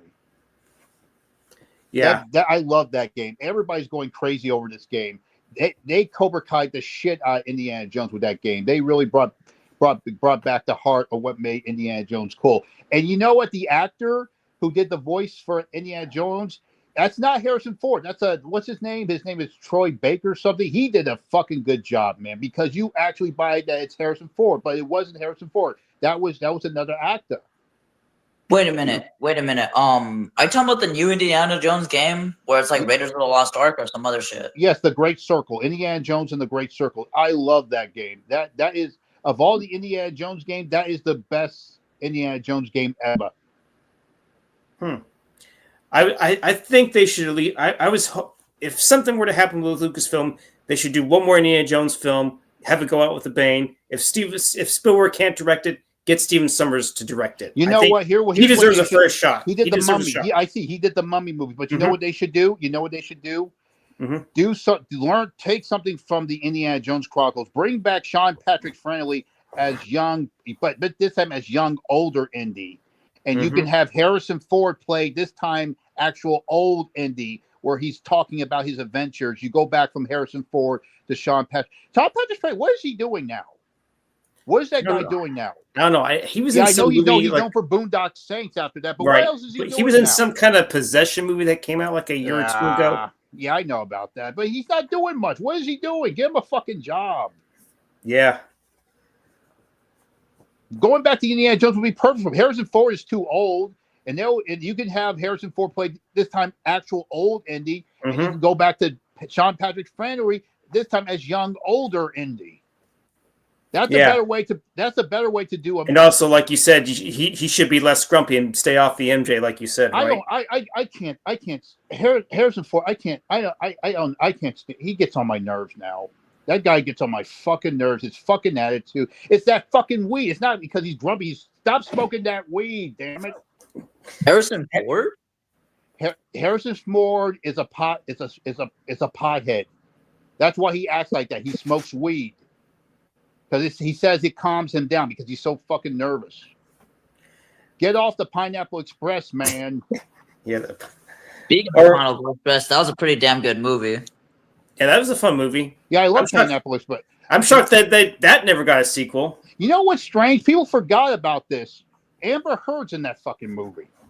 Yeah, I forgot about that too. The girlfriend. Yeah. I know a lot of people say, "What is Amber Heard famous for?" That's one of them. Yeah. Literally one of the greatest like stoner movies out there. It literally wasn't really about getting high. It's just what led up to that, and what Dale seen, and the shit just gets funny and serious at the same time. Yeah, it's a good movie. I really enjoyed the James Franco and Seth Rogen. This is before they couldn't go wrong. Now they're shit. They're shit now. But I'll say this: who can you stand a little more, Harrison Ford or Jamie Lee Curtis? You know what, Jamie Lee Curtis. Let me tell you something about her. Right after these LA fires happened, she went on fucking Jimmy Kimmel crying about, oh, this is sad. This is it. But you know what someone did on Twitter? They took that appearance she did on Jimmy Kimmel and it showed that shitty photo in her apartment about that kid in the box, the naked kid in the box. Fuck her. I guess I'll stand Harrison Ford, despite the fact that guy gets on my nerves. Fuck Jamie Lee Curtis. Wait a minute, though. She's into that Pred stuff, PDF. It looks like it. Damn, that really. There was something odd about her. I remember one time, whenever there was this actress that she was hyping up. It was she was in a movie called The Well Rider, and I remember she was acting kind of grabby with her at one point. I don't know if it's just me, but hey man, Hollywood, man, they just love corrupting the youth. Hollywood has always been like that since the beginning. It took too long for us to notice. Yeah, there's still some good people over there, but yeah, if you heard Trump named what's his face? Yeah, Mel Gibson and Stallone and John Voight. Yeah, they're cool. I like they seem like cool guys. And Mel Gibson, he's cool. Yeah, he went through some shit. He went through some shit in his career, but it's nice to see that he bounced back. No, what's crazy is I thought Ashton Kutcher was good for what he was supposedly sticking up for. Oh my god! You know what? He is like Diddy's Robin. What is Batman? If Diddy is Batman, Ashton Kutcher is Robin. They're very close. It's like they were partners. Oh my God, man. He was Ashton Kutcher. He was cool back then, but now, man, fuck that guy. Did he kind of defend what's his face, Danny Masterson? He who's recently been he was recently jailed like sometime last year. Or yeah, something? They did that 70s show in The Ranch. I like The Ranch, and then they say Rooster was the best part of it. Then they took him off because of that. Oh God. I just recently discovered that whole Danny Masterson stuff, and I was like, "What the hell?" And then it's really, and then also it's upsetting what happened to Allison Mack and the fact that she got involved with that cult. And, man, she another waste of fucking talent, man. Yeah, that Nexium cult. These fucking Hollywood people, stay away from these fucking cults and shit, man. You know what? I heard that's what the movie Eyes Wide Shut was about. You know, it was like a documentary about that shit. Yeah. And they killed Stanley Kubrick. That's why I heard. That's just like the conspiracy that he died because they killed him because of it. Yeah. Had no idea. Shit. Man, Hollywood and Planet, yeah, it's fucked up. Well, you know what? It's all out in the open now. You know what? It's all up in. I don't want to sound like it's all up in flames, but I don't know. I don't want to sound like, because there are some good people who lost their homes and their lives, but the bad people, man. Yeah. Akers asked this to man. Would you rather seen Christopher Walken and the Danny Aiello role in Hudson Hawk? Thanks. You know what? Danny Aiello made that role. That was it was so cool to see him in a movie like that, because he was only doing like dramas, but that was I loved him in that movie because that was when he really cut loose, because he was doing. I liked his character Tommy. He was such a funny guy. Danny Aiello, he died in real life. I love that guy. Yeah, he was really good in Jacob's Ladder too, as well. Oh yeah, and of course he got noticed for Do the Right Thing, and he was in the Madonna video, Papa Don't Preach. He played the father. He played Madonna's father in that video. Yeah. Been a while since I've seen the. And of course that song got a lot of controversy because the whole thing, you know, with teen pregnancy and abortion and all that. Yeah. And of course, you know, in Reservoir Dogs, you know, one of the guys when they were talking about LaDonna, one of the guys said, I used to like her early stuff like Borderline. Then she came up with that Papa Don't Preach phase. I tuned out. Yeah. I even heard some crazy shit on Madonna too. Yeah, I was about to say, isn't she losing her mind lately too? I don't know. Then you got what the fuck is up with all that plastic surgery? What are you doing to yourself? What is wrong with you? Yeah, I don't get these people. They were so beautiful, and then you were beautiful from the beginning. Why do you have to do that? I look like a fucking puffed up balloon, like one of those blow up sex dolls. Oh man, she might as well be a sex up doll, like fucking Megan or shit like that. Oh god. Oh yeah, but speaking of celebrities and all that stuff, man, it's so sad to see Bruce Willis mentally deteriorating him. He's like one of the good ones. It's nice to see that he came out and thanked all the fire. He feel like he's hanging in there. He came out and thanks all the firefighters for their help in the fires. And so it looks like he's hanging in there. Yeah. I wonder if he I wonder if he apologized to Kevin Smith on how he acted on the set of Cop Out. I wonder if he apologized to everybody that he mistreated. Yeah, I know that, you know, back when he was doing the Moonlighting show, I know that for whatever reason, him and Sybil, you know, really didn't get along at times. Everybody knows those stories. Oh yeah, I'm sure he apologized to her. But yeah, I mean, he couldn't stay in that show forever. He definitely wanted to branch out and really jump into films because he was doing TV. You know, before he even started Moonlighting, he actually had an appearance on Miami Vice, if I'm not mistaken. Yes, he did. And of course, don't forget, he was on the first episode of the Twilight Zone reboot in the 80s. He was on the first episode. First episode. But I know another episode of that reboot from the 80s I liked, Helen Mirren, and it was called Dead Woman's Shoes. She was fucking hot. in that episode. Even back then, man, you gotta check out that episode. She was fucking hot back then, even on that episode. I go back and watch that episode now. It's like, oh my god. Yeah, believe it or not, the first movie I noticed her in or discovered her in was 2010, the sequel to 2001. Which I know I'm gonna be very controversial in saying this. I kind of like 2010 a little better than 2001.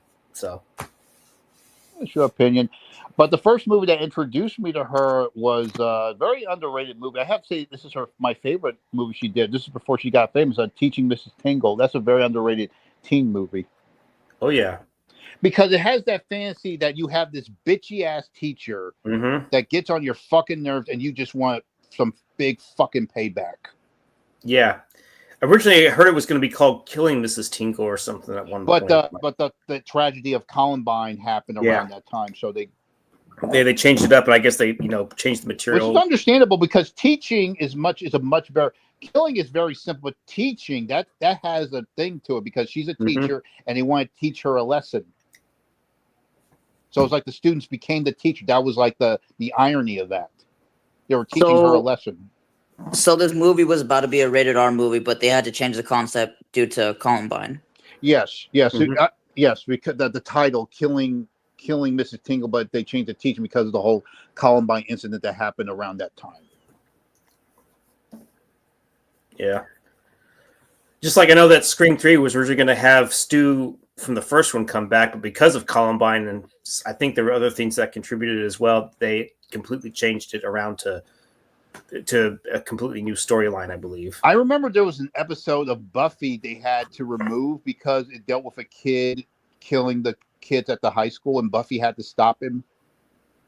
Damn. I saw the episode. This was after it was a rerun, and I understand why because there was this kid who I think he was a demon or something, and Buffy he was going to kill all the kids, and Buffy had to stop him. Because Buffy was reading people's thoughts. This is the episode where Buffy was reading people's thoughts, and she was reading the thoughts of one of the kids, and then it was like he was going to kill all the students, and she had to stop him. Yes, Bruce Willis was an extra in the verdict. Yes, he was. I don't know about that one, which Richard Pryor and Gene Wilder have been better for Stakeout. I mean, they're good actors, but I think they were a very underrated comic duo. They sure were. I think they would have been cool in Stakeout. They would have been good in 48 Hours, maybe. They were a very underrated comic duo. The best movie, my favorite movie with them was See No Evil, Hear No Evil. You ever seen that one? I can't remember if I saw it. I have to Richard Pryor was a blind guy, and Gene Wilder was a deaf guy, and they witnessed, and they ended up witnessing a murder. Yeah, very funny movie. They were a team, man. I love those guys. It's so sad that they're both gone now. Yeah. Did you ever like The Toy? I'm sure you've seen it. I love it. Who doesn't remember The Toy? Of course, everybody loves it. Him and Jackie Gleason. But Superman 3, going back to Superman 3, another reason why that movie is underrated is because of him. He stole the show because it was mostly about him. I mean, there were moments where he was okay, but I felt like he wasn't really all that funny.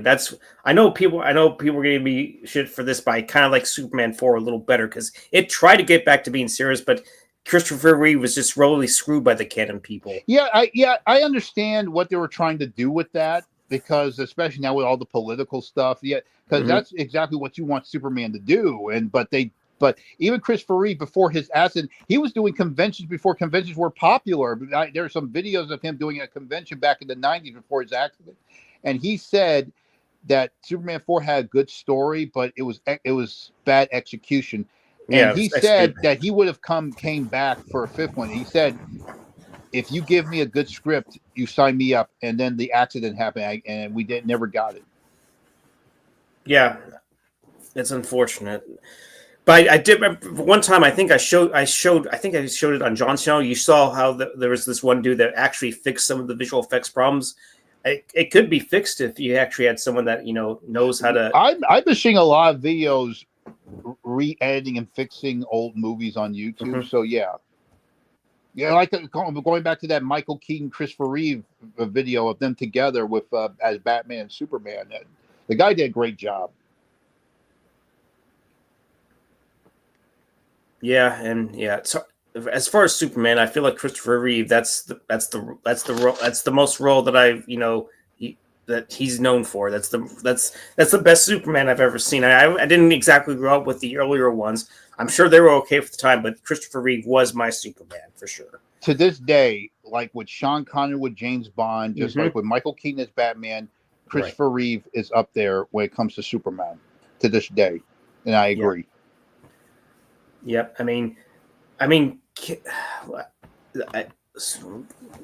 Back to Reeve. Apparently, he did Noises Off. I think that was like a comedy movie or a theatrical comedy. I don't know if you ever... switching channel. Yeah, Noises Off. He did Switching Channels with Burt Reynolds and Kathleen Turner. That was a good movie. He played a different role. He was such an ass in that movie. Yeah, and also if I recall before, sort of like in between Superman, he did a film with Michael Caine called it was based on a play. Yes, Death Trap. Death Trap, yeah. Way different performance outside of Superman, I'll tell you that much. Yeah. But of course, like I mentioned, when it comes to roles he's known as Superman, the most popular role he's known for was the role he did in Somewhere in Time. Every time. Yeah. Every time they mention a good Christopher Reeve performance as Superman, they always bring up that movie every single time. They have this event every year at this where they filmed it, where they dress up as the people from that time. And Jane Seymour she goes there dressed as her character all the time. Christopher Reeve actually made it after his accident. He actually showed up at one of those events with Jane Seymour. So it was kind of cool that he did that. Right. He even did it before his accident. He showed up at those events even before his accident. That's cool. Hey Sam, you holding up okay? I feel like we were definitely, but me and Wildman, we were both going on and stuff, But if you want to share some thoughts, I don't know if you ever. I'm sorry about that, Sam. No worries. No, you're good. Y'all were mentioning like Superman, Somewhere in Time, and all that stuff. Christopher Reeves. Mm-hmm. Yep. I know he's like really, really famous. As like, no, that was Superman. Wasn't that like the first Superman to actually like work out and try to fill in on the role for Superman? Other than like, yeah, he was the first Superman to do that, right? Yeah. We had George Reeves and Kirk, but I think he was the first one who got really serious for the role to really build up that because if before Christopher Reeve. You look at Superman, it's like if you look at what Christopher Reeve portrayed, it's like this is exactly what we want, what Superman would be if he jumped out of the comics. He fucking nailed it. He nailed that role. He brought Superman to life. As much as I like Captain America, I feel like he's kind of like Superman in a way too. He's like the all-American hero and everything. So yeah. Some people prefer Spider-Man as the Superman Marvel because he's the most popular out of the Marvel characters. But Captain America, I've always loved Captain America. Absolutely. So like, I remember y'all were bringing up like about like 007, like about James Bond films and all that stuff. Do you know that did you know that I hate the Daniel Craig ones? Daniel Craig, was that like the older ones? No, the recent one. Starting with Casino Royale, and the last one he was in was No Time to Die. They all suck, in my opinion. Even Skyfall? Absolutely. That movie was so overhyped, man. What about Spectre? Did you think that one was bad or about the same? It had moments. It was trying to go back to classic Bond, but still. What about No Time to Die? Don't get me started with that. Don't get me fucking started with that. Oh god. That's going to be a huge rant. The ultimate rant. No Time to Die. Oh yeah, No Time to Diarrhea. No Time to Diarrhea. Absolutely. Because it made me fucking sick to my stomach. You wanted to throw some shit at the screen, right? Absolutely. But it's over now. Daniel Craig is gone. Let's move the fuck on, please. I'm glad that I'm glad his turn is over. What if he was a villain and Sydney Sweeney was held captive? You definitely would rescue. Absolutely. Sydney Sweeney would make a good Bond girl for sure. You know what? She might be a good Supergirl too. Yeah, because I've been hearing stories about this new Supergirl movie. She would have pulled it off. She would pull it off 10 times better than fucking Madam Web. She would be a better Black Cat. Wait, Yeah. she did Madam Web? She was in Madam Web. Yeah, she was in Madam Web, sadly.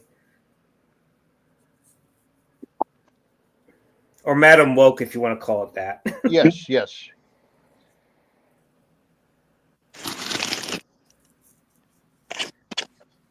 Now the the whole Into the Spider-Verse did pretty well with like the whole like multiple versions of Spider-Man. We're like, no, let's have Spider Women.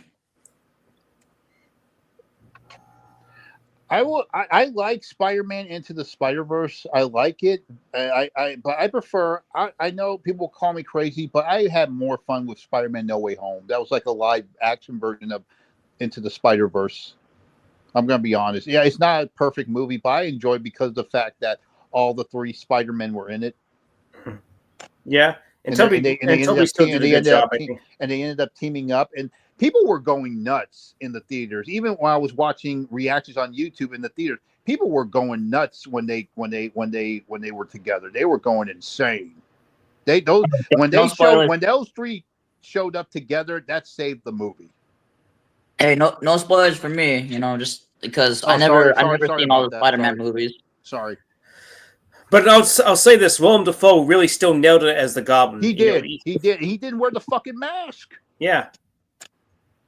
They may have de-aged him a little bit, but the performance was still there, regardless. I love Willem Dafoe, man. He can play crazy, deranged, and creepy pretty well. So you got to give him that. He does some movies where he plays the hero. I remember he was in. You ever heard of White Sands? It was like a neo-noir thriller with Mickey Rourke. I've heard of it. Didn't that movie have Madonna, or is that another movie I'm thinking? No, that was Body of Evidence. Oh my, Body of Evidence. Body of Evidence. That was like a poor man's Basic Instinct. But it was fun to watch. It was interesting.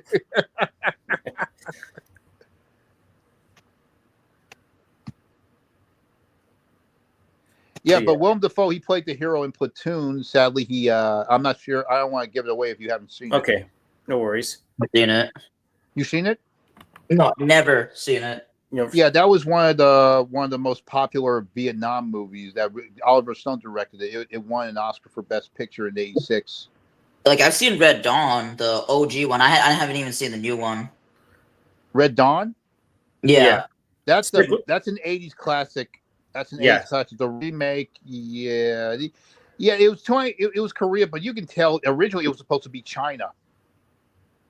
They changed it to Korea. Interesting. Red Dawn. Yeah, I thought the original. Russia. Well, it's Russia in the original one. So yeah, the original Red Dawn is definitely going to be the original one to stick with for sure. I got the 4K of that one, so yeah.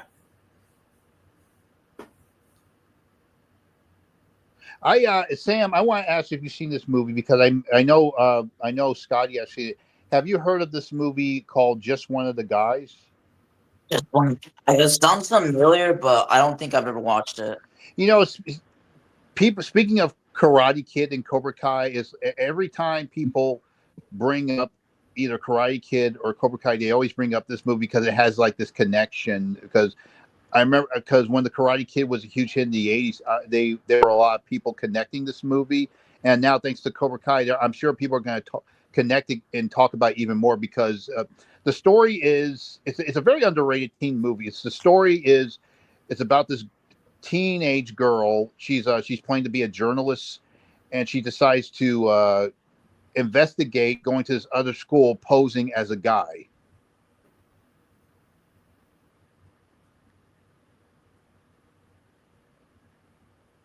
And the reason I mention it has a connection with Karate Kid because the Karate Kid is the bully in this film.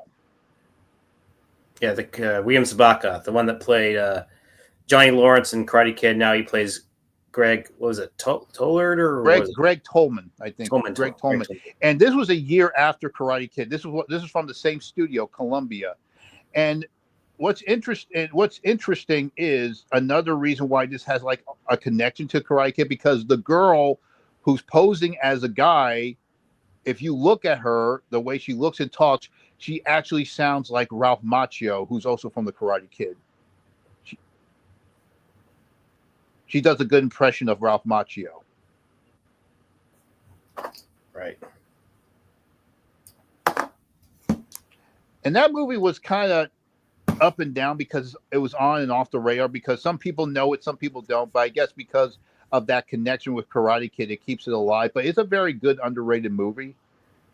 Very good, very, very good. Because because back in the 80s, it was all about, it was like the male teenage boy was the lead, but it was something different at the time, because you had a girl posing as a guy. No one's ever seen like that around that time in the 80s, which led to now with all the girls dressed as tomboys and stuff like that. It's a very underrated movie.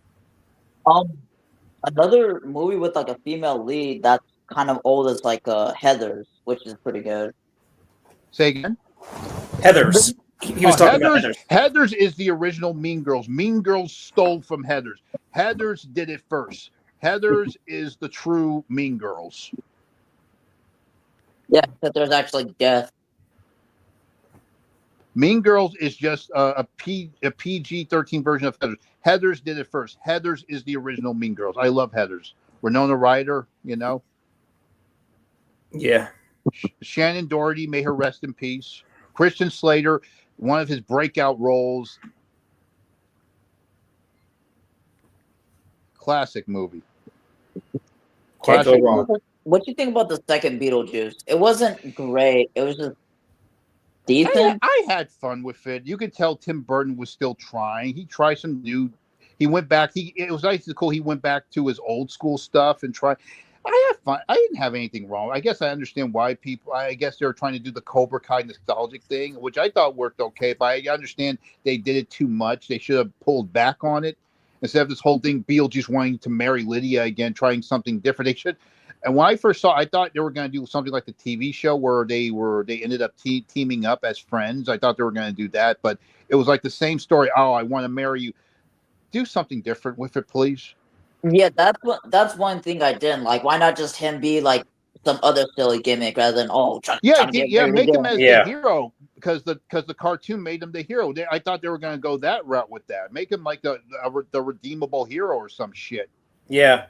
But I also felt like there was other things going on. Like there's Beetlejuice's wife, and there was also something with Willem Dafoe. That was interesting. The wife, that was interesting because we had a glimpse of her in the first one where he had the ring with the finger on it, and he said, "She meant nothing to me, nothing at all." And then we get to see her after so many years.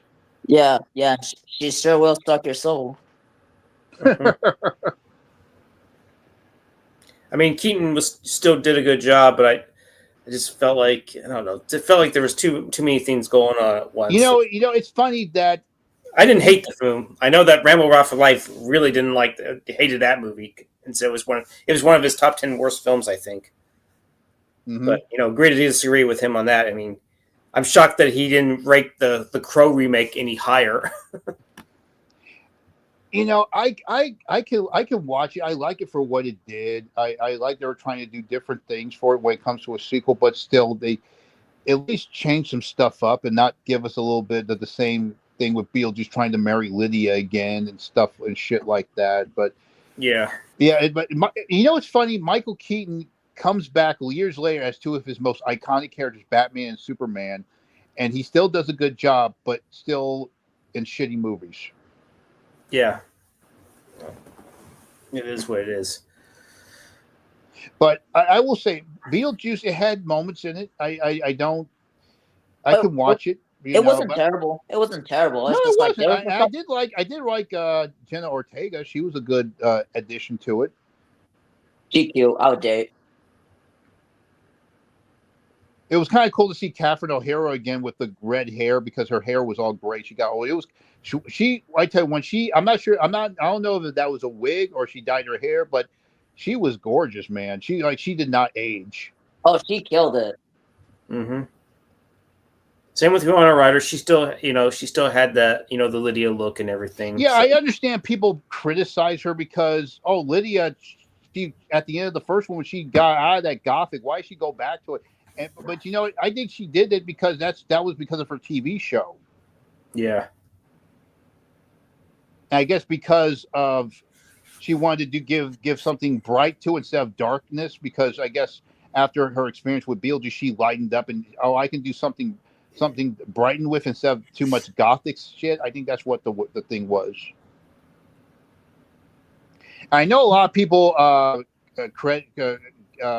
criticized her because it wasn't like she was playing Leah. It was like she was playing her character from Stranger Things. It's like Joyce in a Lydia costume. It wasn't the same Leah. She's basically playing Joyce from Stranger Things. She's a fucking mother now. What'd you expect? She's a grown woman. She's a mother now.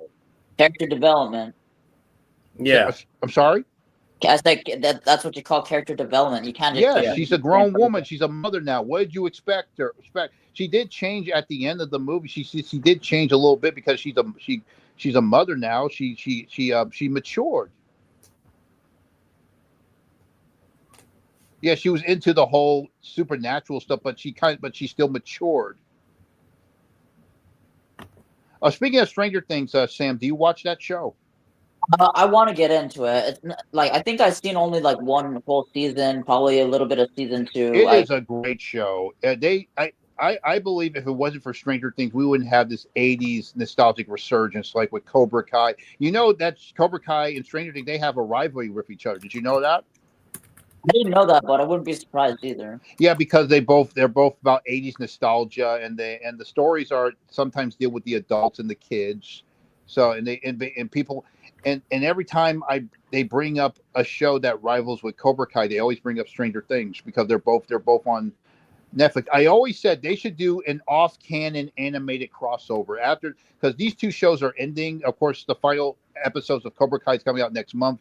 Stranger Things' fifth final season is coming out, I think, later this year. So now these shows are ending. They should do an off-canon animated crossover.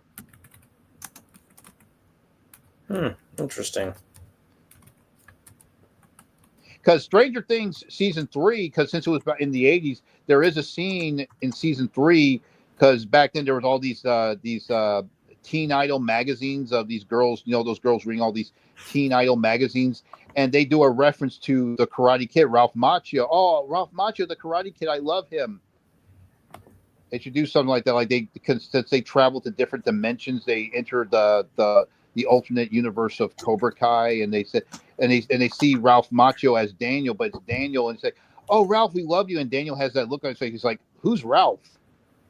Who are you talking about?" Exactly. They should do that since these two shows are ending. Yeah, I mean, was the movie going to be a completely different movie, or is it going to take place in a certain universe? I can't remember what it was. The Karate Kid Legends. Yeah, they did say that it takes place 3 years after Cobra Kai, but I don't know. I think they're just saying that just to get our asses into seats. Maybe it's something different. I don't know, because there is a scene where it's at the Miyagi-Do dojo at Miss Miyagi's house, and it looks like there are some elements that take place after Cobra Kai, but I don't know. But it looks interesting. I might check it out. I'll check it out. It looks interesting. I'll give it a shot. Yeah, I'm willing to give it a shot. I mean, I assume that Jane Smith's not going to be in it. So no way. It'll be cool to see both Jackie Chan and Ralph Macchio teaming up. I mean, it's cool because Ralph Macchio, what was the last big movie he did? I'm sure it was My Cousin Vinny, but he was out of the game for years. He was still working, doing independent movies, but thanks to Cobra Kai, it's put him back on the limelight. Yeah, I mean, yeah, the early 90s. He just got his star on the Hollywood Walk of Fame. The ceremony is online. He got his star is next to Pat Morita's. Oh, nice. That's cool. But William Zabka, that's the guy. He's made a bigger comeback with the show because the show focus started with him. I mean, William Zabka, I mean, he was just on he recently with the season 6, he was on Jimmy Fallon recently.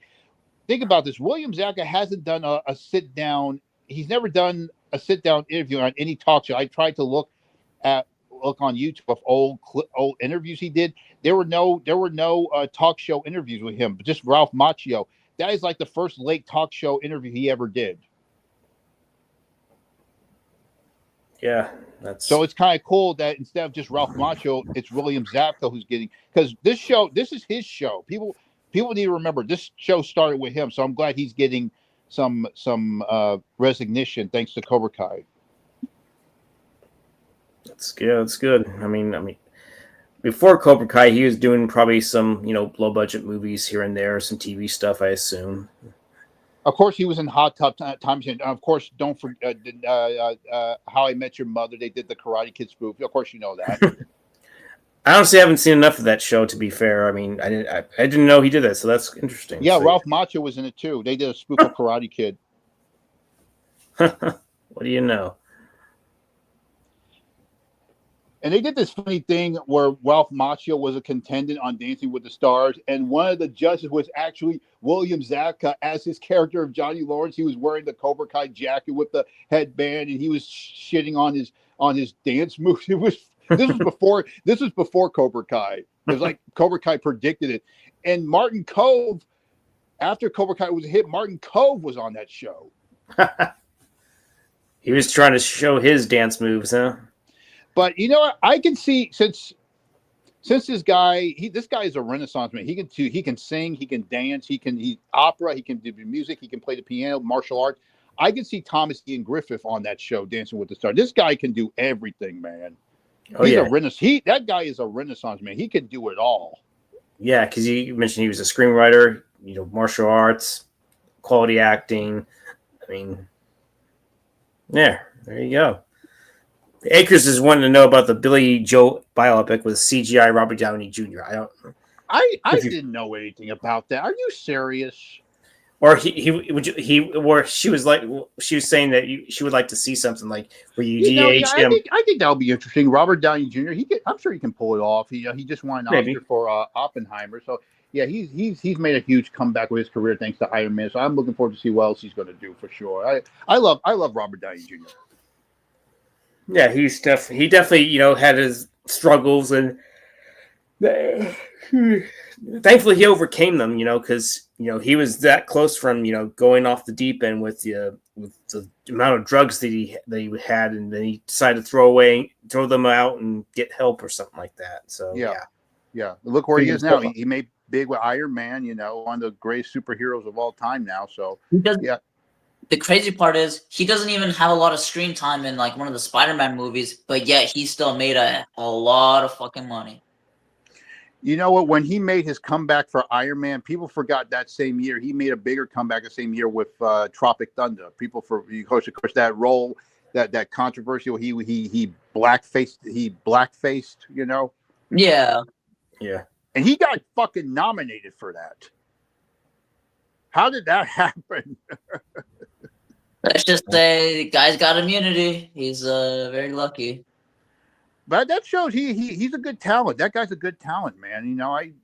I've always loved him. Of course, did you know he was in Weird Science? Oh, Science? Weird Science. The movie. I don't know if Sam's ever seen that or even heard of that. Oh my God, you are in for a treat. You know the John Hughes movies, right? John Hughes, no. Oh my God! You know the classic teen movies from the '80s. The Breakfast Club, Pretty in Pink, 16 Candles. I don't know what 16 Candles, but Breakfast Club I do know. Oh my God! The greatest teen movie of all time, The Breakfast Club. Oh my God! Hey, man! Just in reference, I am 24, so. I know. I understand. I'm just saying. I understand. I see it. I'm just saying. Well, he has seen some stuff too, so he's not completely oblivious to it. I know. I was just I understand. I was just messing around. I don't mean to throw the age card or nothing. Oh no, not me neither. I didn't mean that. You know how. But anyway, Weird Science. This was a John Hughes movie, and the story is about these two nerds who were so unpopular at school they couldn't get a girlfriend.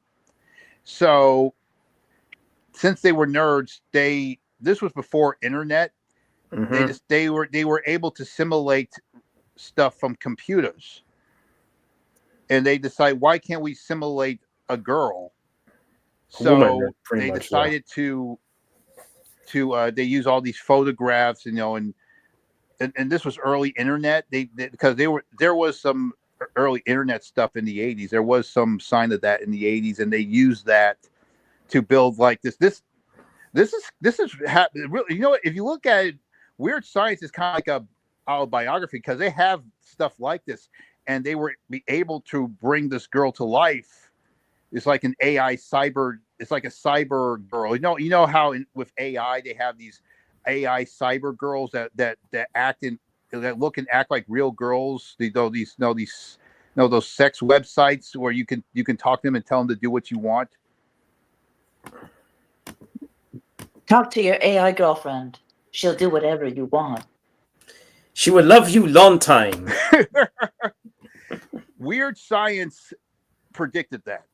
Weird Science is a true story because of that. That's what Weird Science is. Idiocracy. Underrated little flick there too. Yeah, I'm sorry? I remember watching Idiocracy. This is probably like 3-4 months before I joined. And I was enjoying Idiocracy. I was like, let's see, like a Mike Judge film. I was like, what the heck? Okay, in the future, people are so stupid. All right. And then I guess the most popular shoe is the Crocs. And I guess it predicted that unintentionally. Well, I guess they knew what was coming.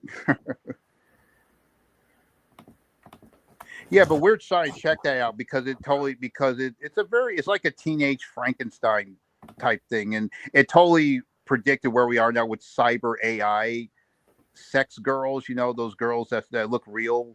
That Weird Science predicted that. So check it out. And of course, it has an iconic theme song. Of course, Weird Science.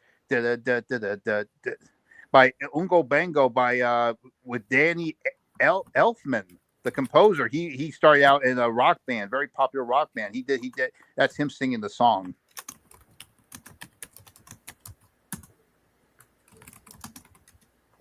I'm playing Dark Souls 2 right now. Excuse me? I'm playing Dark Souls 2. Oh. I've just been murdering people. I literally went from like level 46 to like level 82. So, have you played the Indiana Jones game yet? No, I haven't. I want to, but I'm trying to like finish all these 360 games before I get into any new games. You are gonna love it.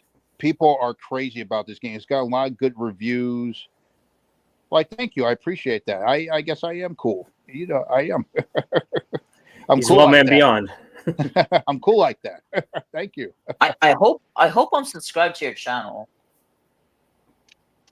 Well, you can just type it in if you find it. Yeah, it's an alien head, but just kind of like this one. Yeah, I might as well just leave the box for a minute and go search, because I'm pretty sure I'll remember you. I don't know if you've seen me interact with Zero Cool or been to his channel. You'll see Wildman Beyond. That's how he pretty much that's how we know each other, pretty much, because of John Zero Cool. Yeah. By the way, did you see my? I have this other channel called Callum Zalot. That's where I put my filmmaking stuff on there. Did you see the recent video I made? It's an AI video on Superman. No, I have not. I didn't realize you had another channel, actually. Yeah, it's called KALEMZEALOT, Callum Zalot, and that's kind of like the name I want to start my production company. I put my filmmaking stuff there. I just made a recent video on Superman, like a kind of like a detective film, neo-noir type AI concept story. Like, what if Superman Superman entered the dark? He's not a dark character, because they tried to make him like that with Henry Cavill, but what if Superman enters Batman's territory, but it's not in Gotham, it's in Metropolis, and he goes into this deep underworld of Metropolis, not just as Clark Kent, but also as Superman. He's forced to investigate these things at night, because Metropolis is always seen as bright and beautiful, but it's like when the night comes in Metropolis, it brings out the darkness of Gotham. So he goes down this dark hole at night, and he ends up going these, you know. That reminds me of the episode where like with the animated series, Batman the animated series, where Superman had to play as Batman. Yes, I love that episode. I haven't seen all of it. I've acted before Acres in movies. I think I should have a starring role, but then again, I can always write myself. I'm working on that. Like I said, I'm trying to get into the movie business, so I'm working on that. Yes.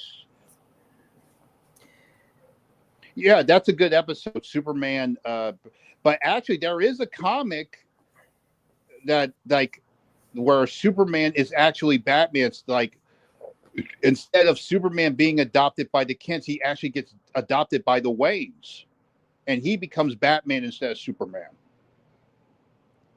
Huh. Okay.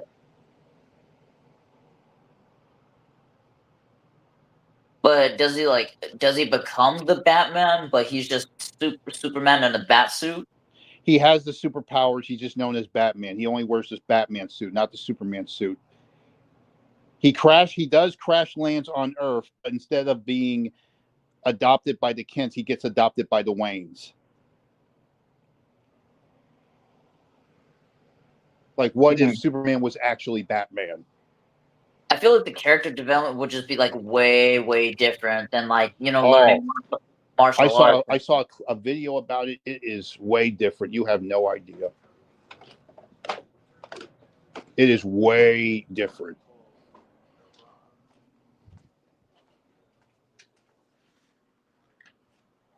I never even thought about that concept, but that is a very interesting one. I'm sorry? I never even thought about that concept, but that is a very interesting one because there's like the alternate universe of like if with the Red Sun, where like Superman crash lands in Russia instead of the United States. Oh yes. I remember that they did some episodes like that for Superboy. You remember the Superboy show in the early '90s? Superboy. I think I remember it, like a watered down Superman. It was like Smallville, but he's actually wearing the suit. It was kind of cheesy, but it was still fun. And he didn't, and his skin didn't age. Only his organs did. Did you guys ever watch the Supergirl show that used to be on CW?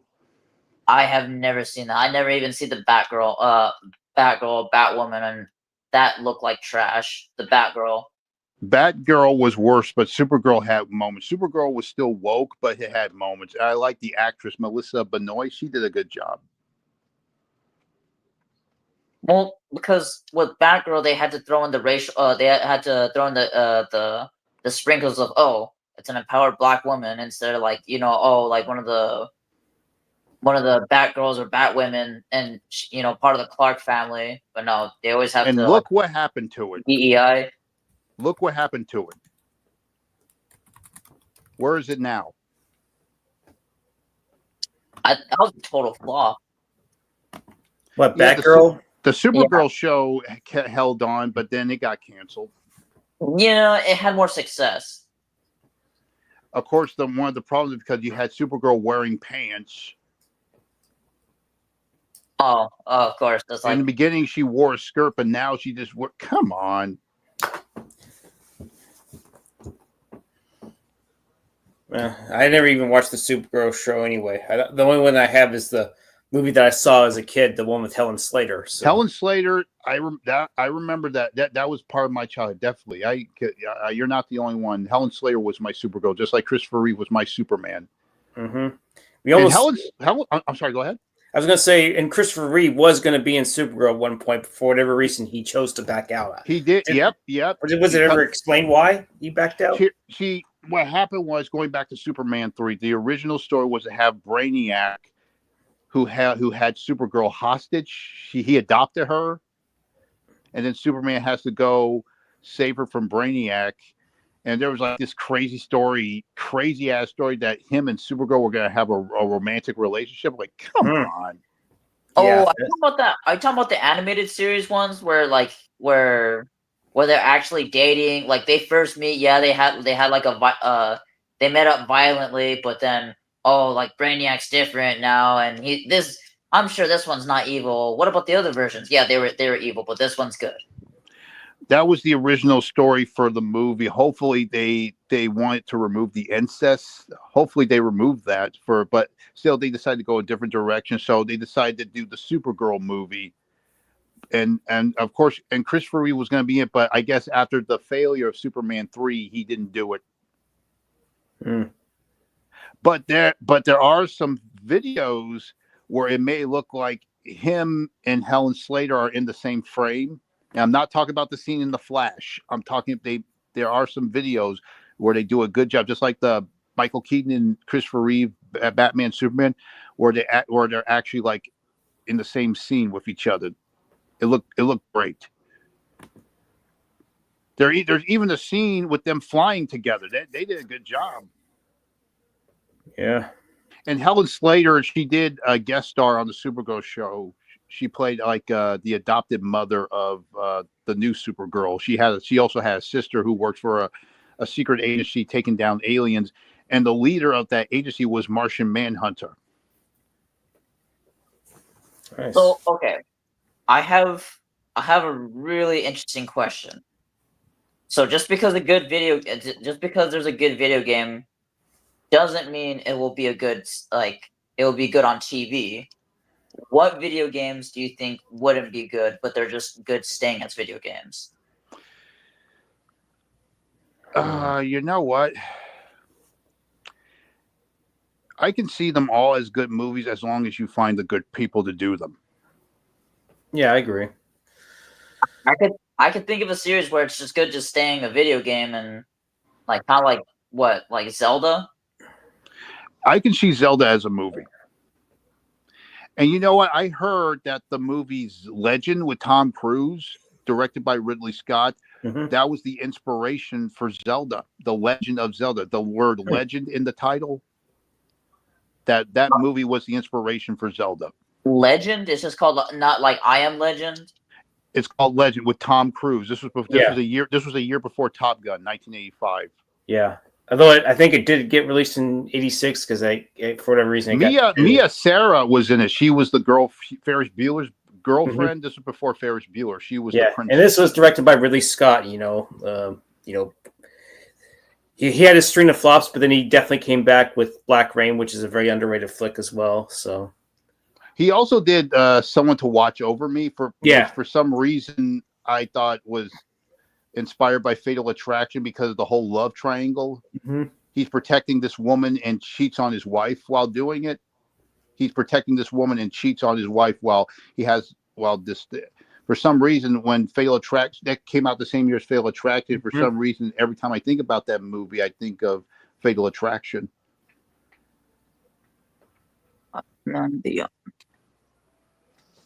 Oh, okay. Maybe he'll come back, but yeah, we got 4 people watching. I don't know who they are. Drinking something while getting your shot glass ready. Yeah, I'm drinking some water. Yeah, I was drinking some water too. I mean, I don't know if you saw my other new photos. You saw me. You complimented me on working out. I'm still. Yeah, you're becoming a beast there, man. I see that. Yeah, I definitely want to continue on that grind. I mean, hell, I even want to get back into Brazilian Jiu-Jitsu, but I don't know if I don't know how I'm gonna. I want to get back. I want to get back into martial arts. I haven't done since I was a kid. Ever since Cobra Kai, just like the characters in Cobra Kai, it reignited something in me. Just like the characters, they were away from it for so long, and something happened where it reignites something back in them. So I can relate to those characters for sure. Hell, I'm even wearing my Cobra Kai tank top right now. Oh yeah, you're always for Cobra Kai. I mean, or was it, or are you for Miyagi-Do, or are you for the? I love Miyagi-Do back in the day for the original Karate Kid, because Miyagi-Do was seen as good and Cobra Kai was seen as bad. But now I prefer Cobra Kai. I'll always love Miyagi-Do and the lessons about balance and the dark side. I mean balance and focus. I'll always love Miyagi-Do. I'll always love Daniel. But Cobra Kai is just so badass now. It's not seen as a bad thing anymore. It's badass. Right. They should do like a combination of both Miyagi and Cobra Kai, which I think that's what I think that's what Eagle Fang was trying to do. But I think we're going to see more of that in the final episodes. Yeah, I've watched up until a certain point in season 4. I just haven't gotten around to season 5. I know that's when I know season 4. That's when Silver comes back, and then season 5 we get to see the enemies or former enemies now that Chosen's befriended Daniel, and you get to see the epic fight that you wanted to see between him and Terry Silver. I mean, I kind of know what happens, but I definitely want to. Which is why it's my favorite season. Season 5 is my favorite season because you see what they were trying to do. Because the rest of the seasons were a slow burn, despite that they were popular.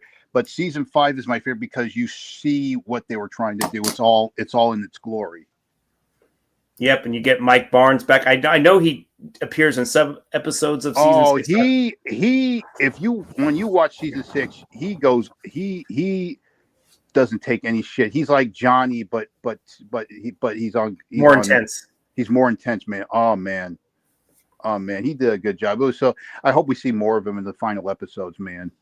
I heard they're doing spinoffs, but if they do spinoffs, they better have one with him and Chosen. Yeah, they got this new movie out, so why not?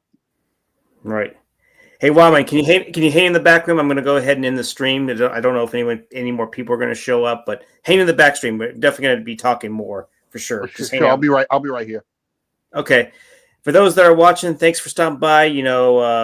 Sam, John Steele, Gabo, aka Alex, or really Alex, aka known as Gabo. Don't worry, Sam. You can come in the back room if you want. That way we can take some more some interesting topics there. But yeah, gosh, I'm trying. Oh yeah, Matt Thomas was here. I think you got to see him. He said he might be back. I'm sure maybe we'll see him in the back room. But anyways, okay, Sam's back. Definitely going to talk in the back room. We're definitely going to be talking for sure. We can talk as long as we want. I'm going to go as long as I want. This is my channel, my stream.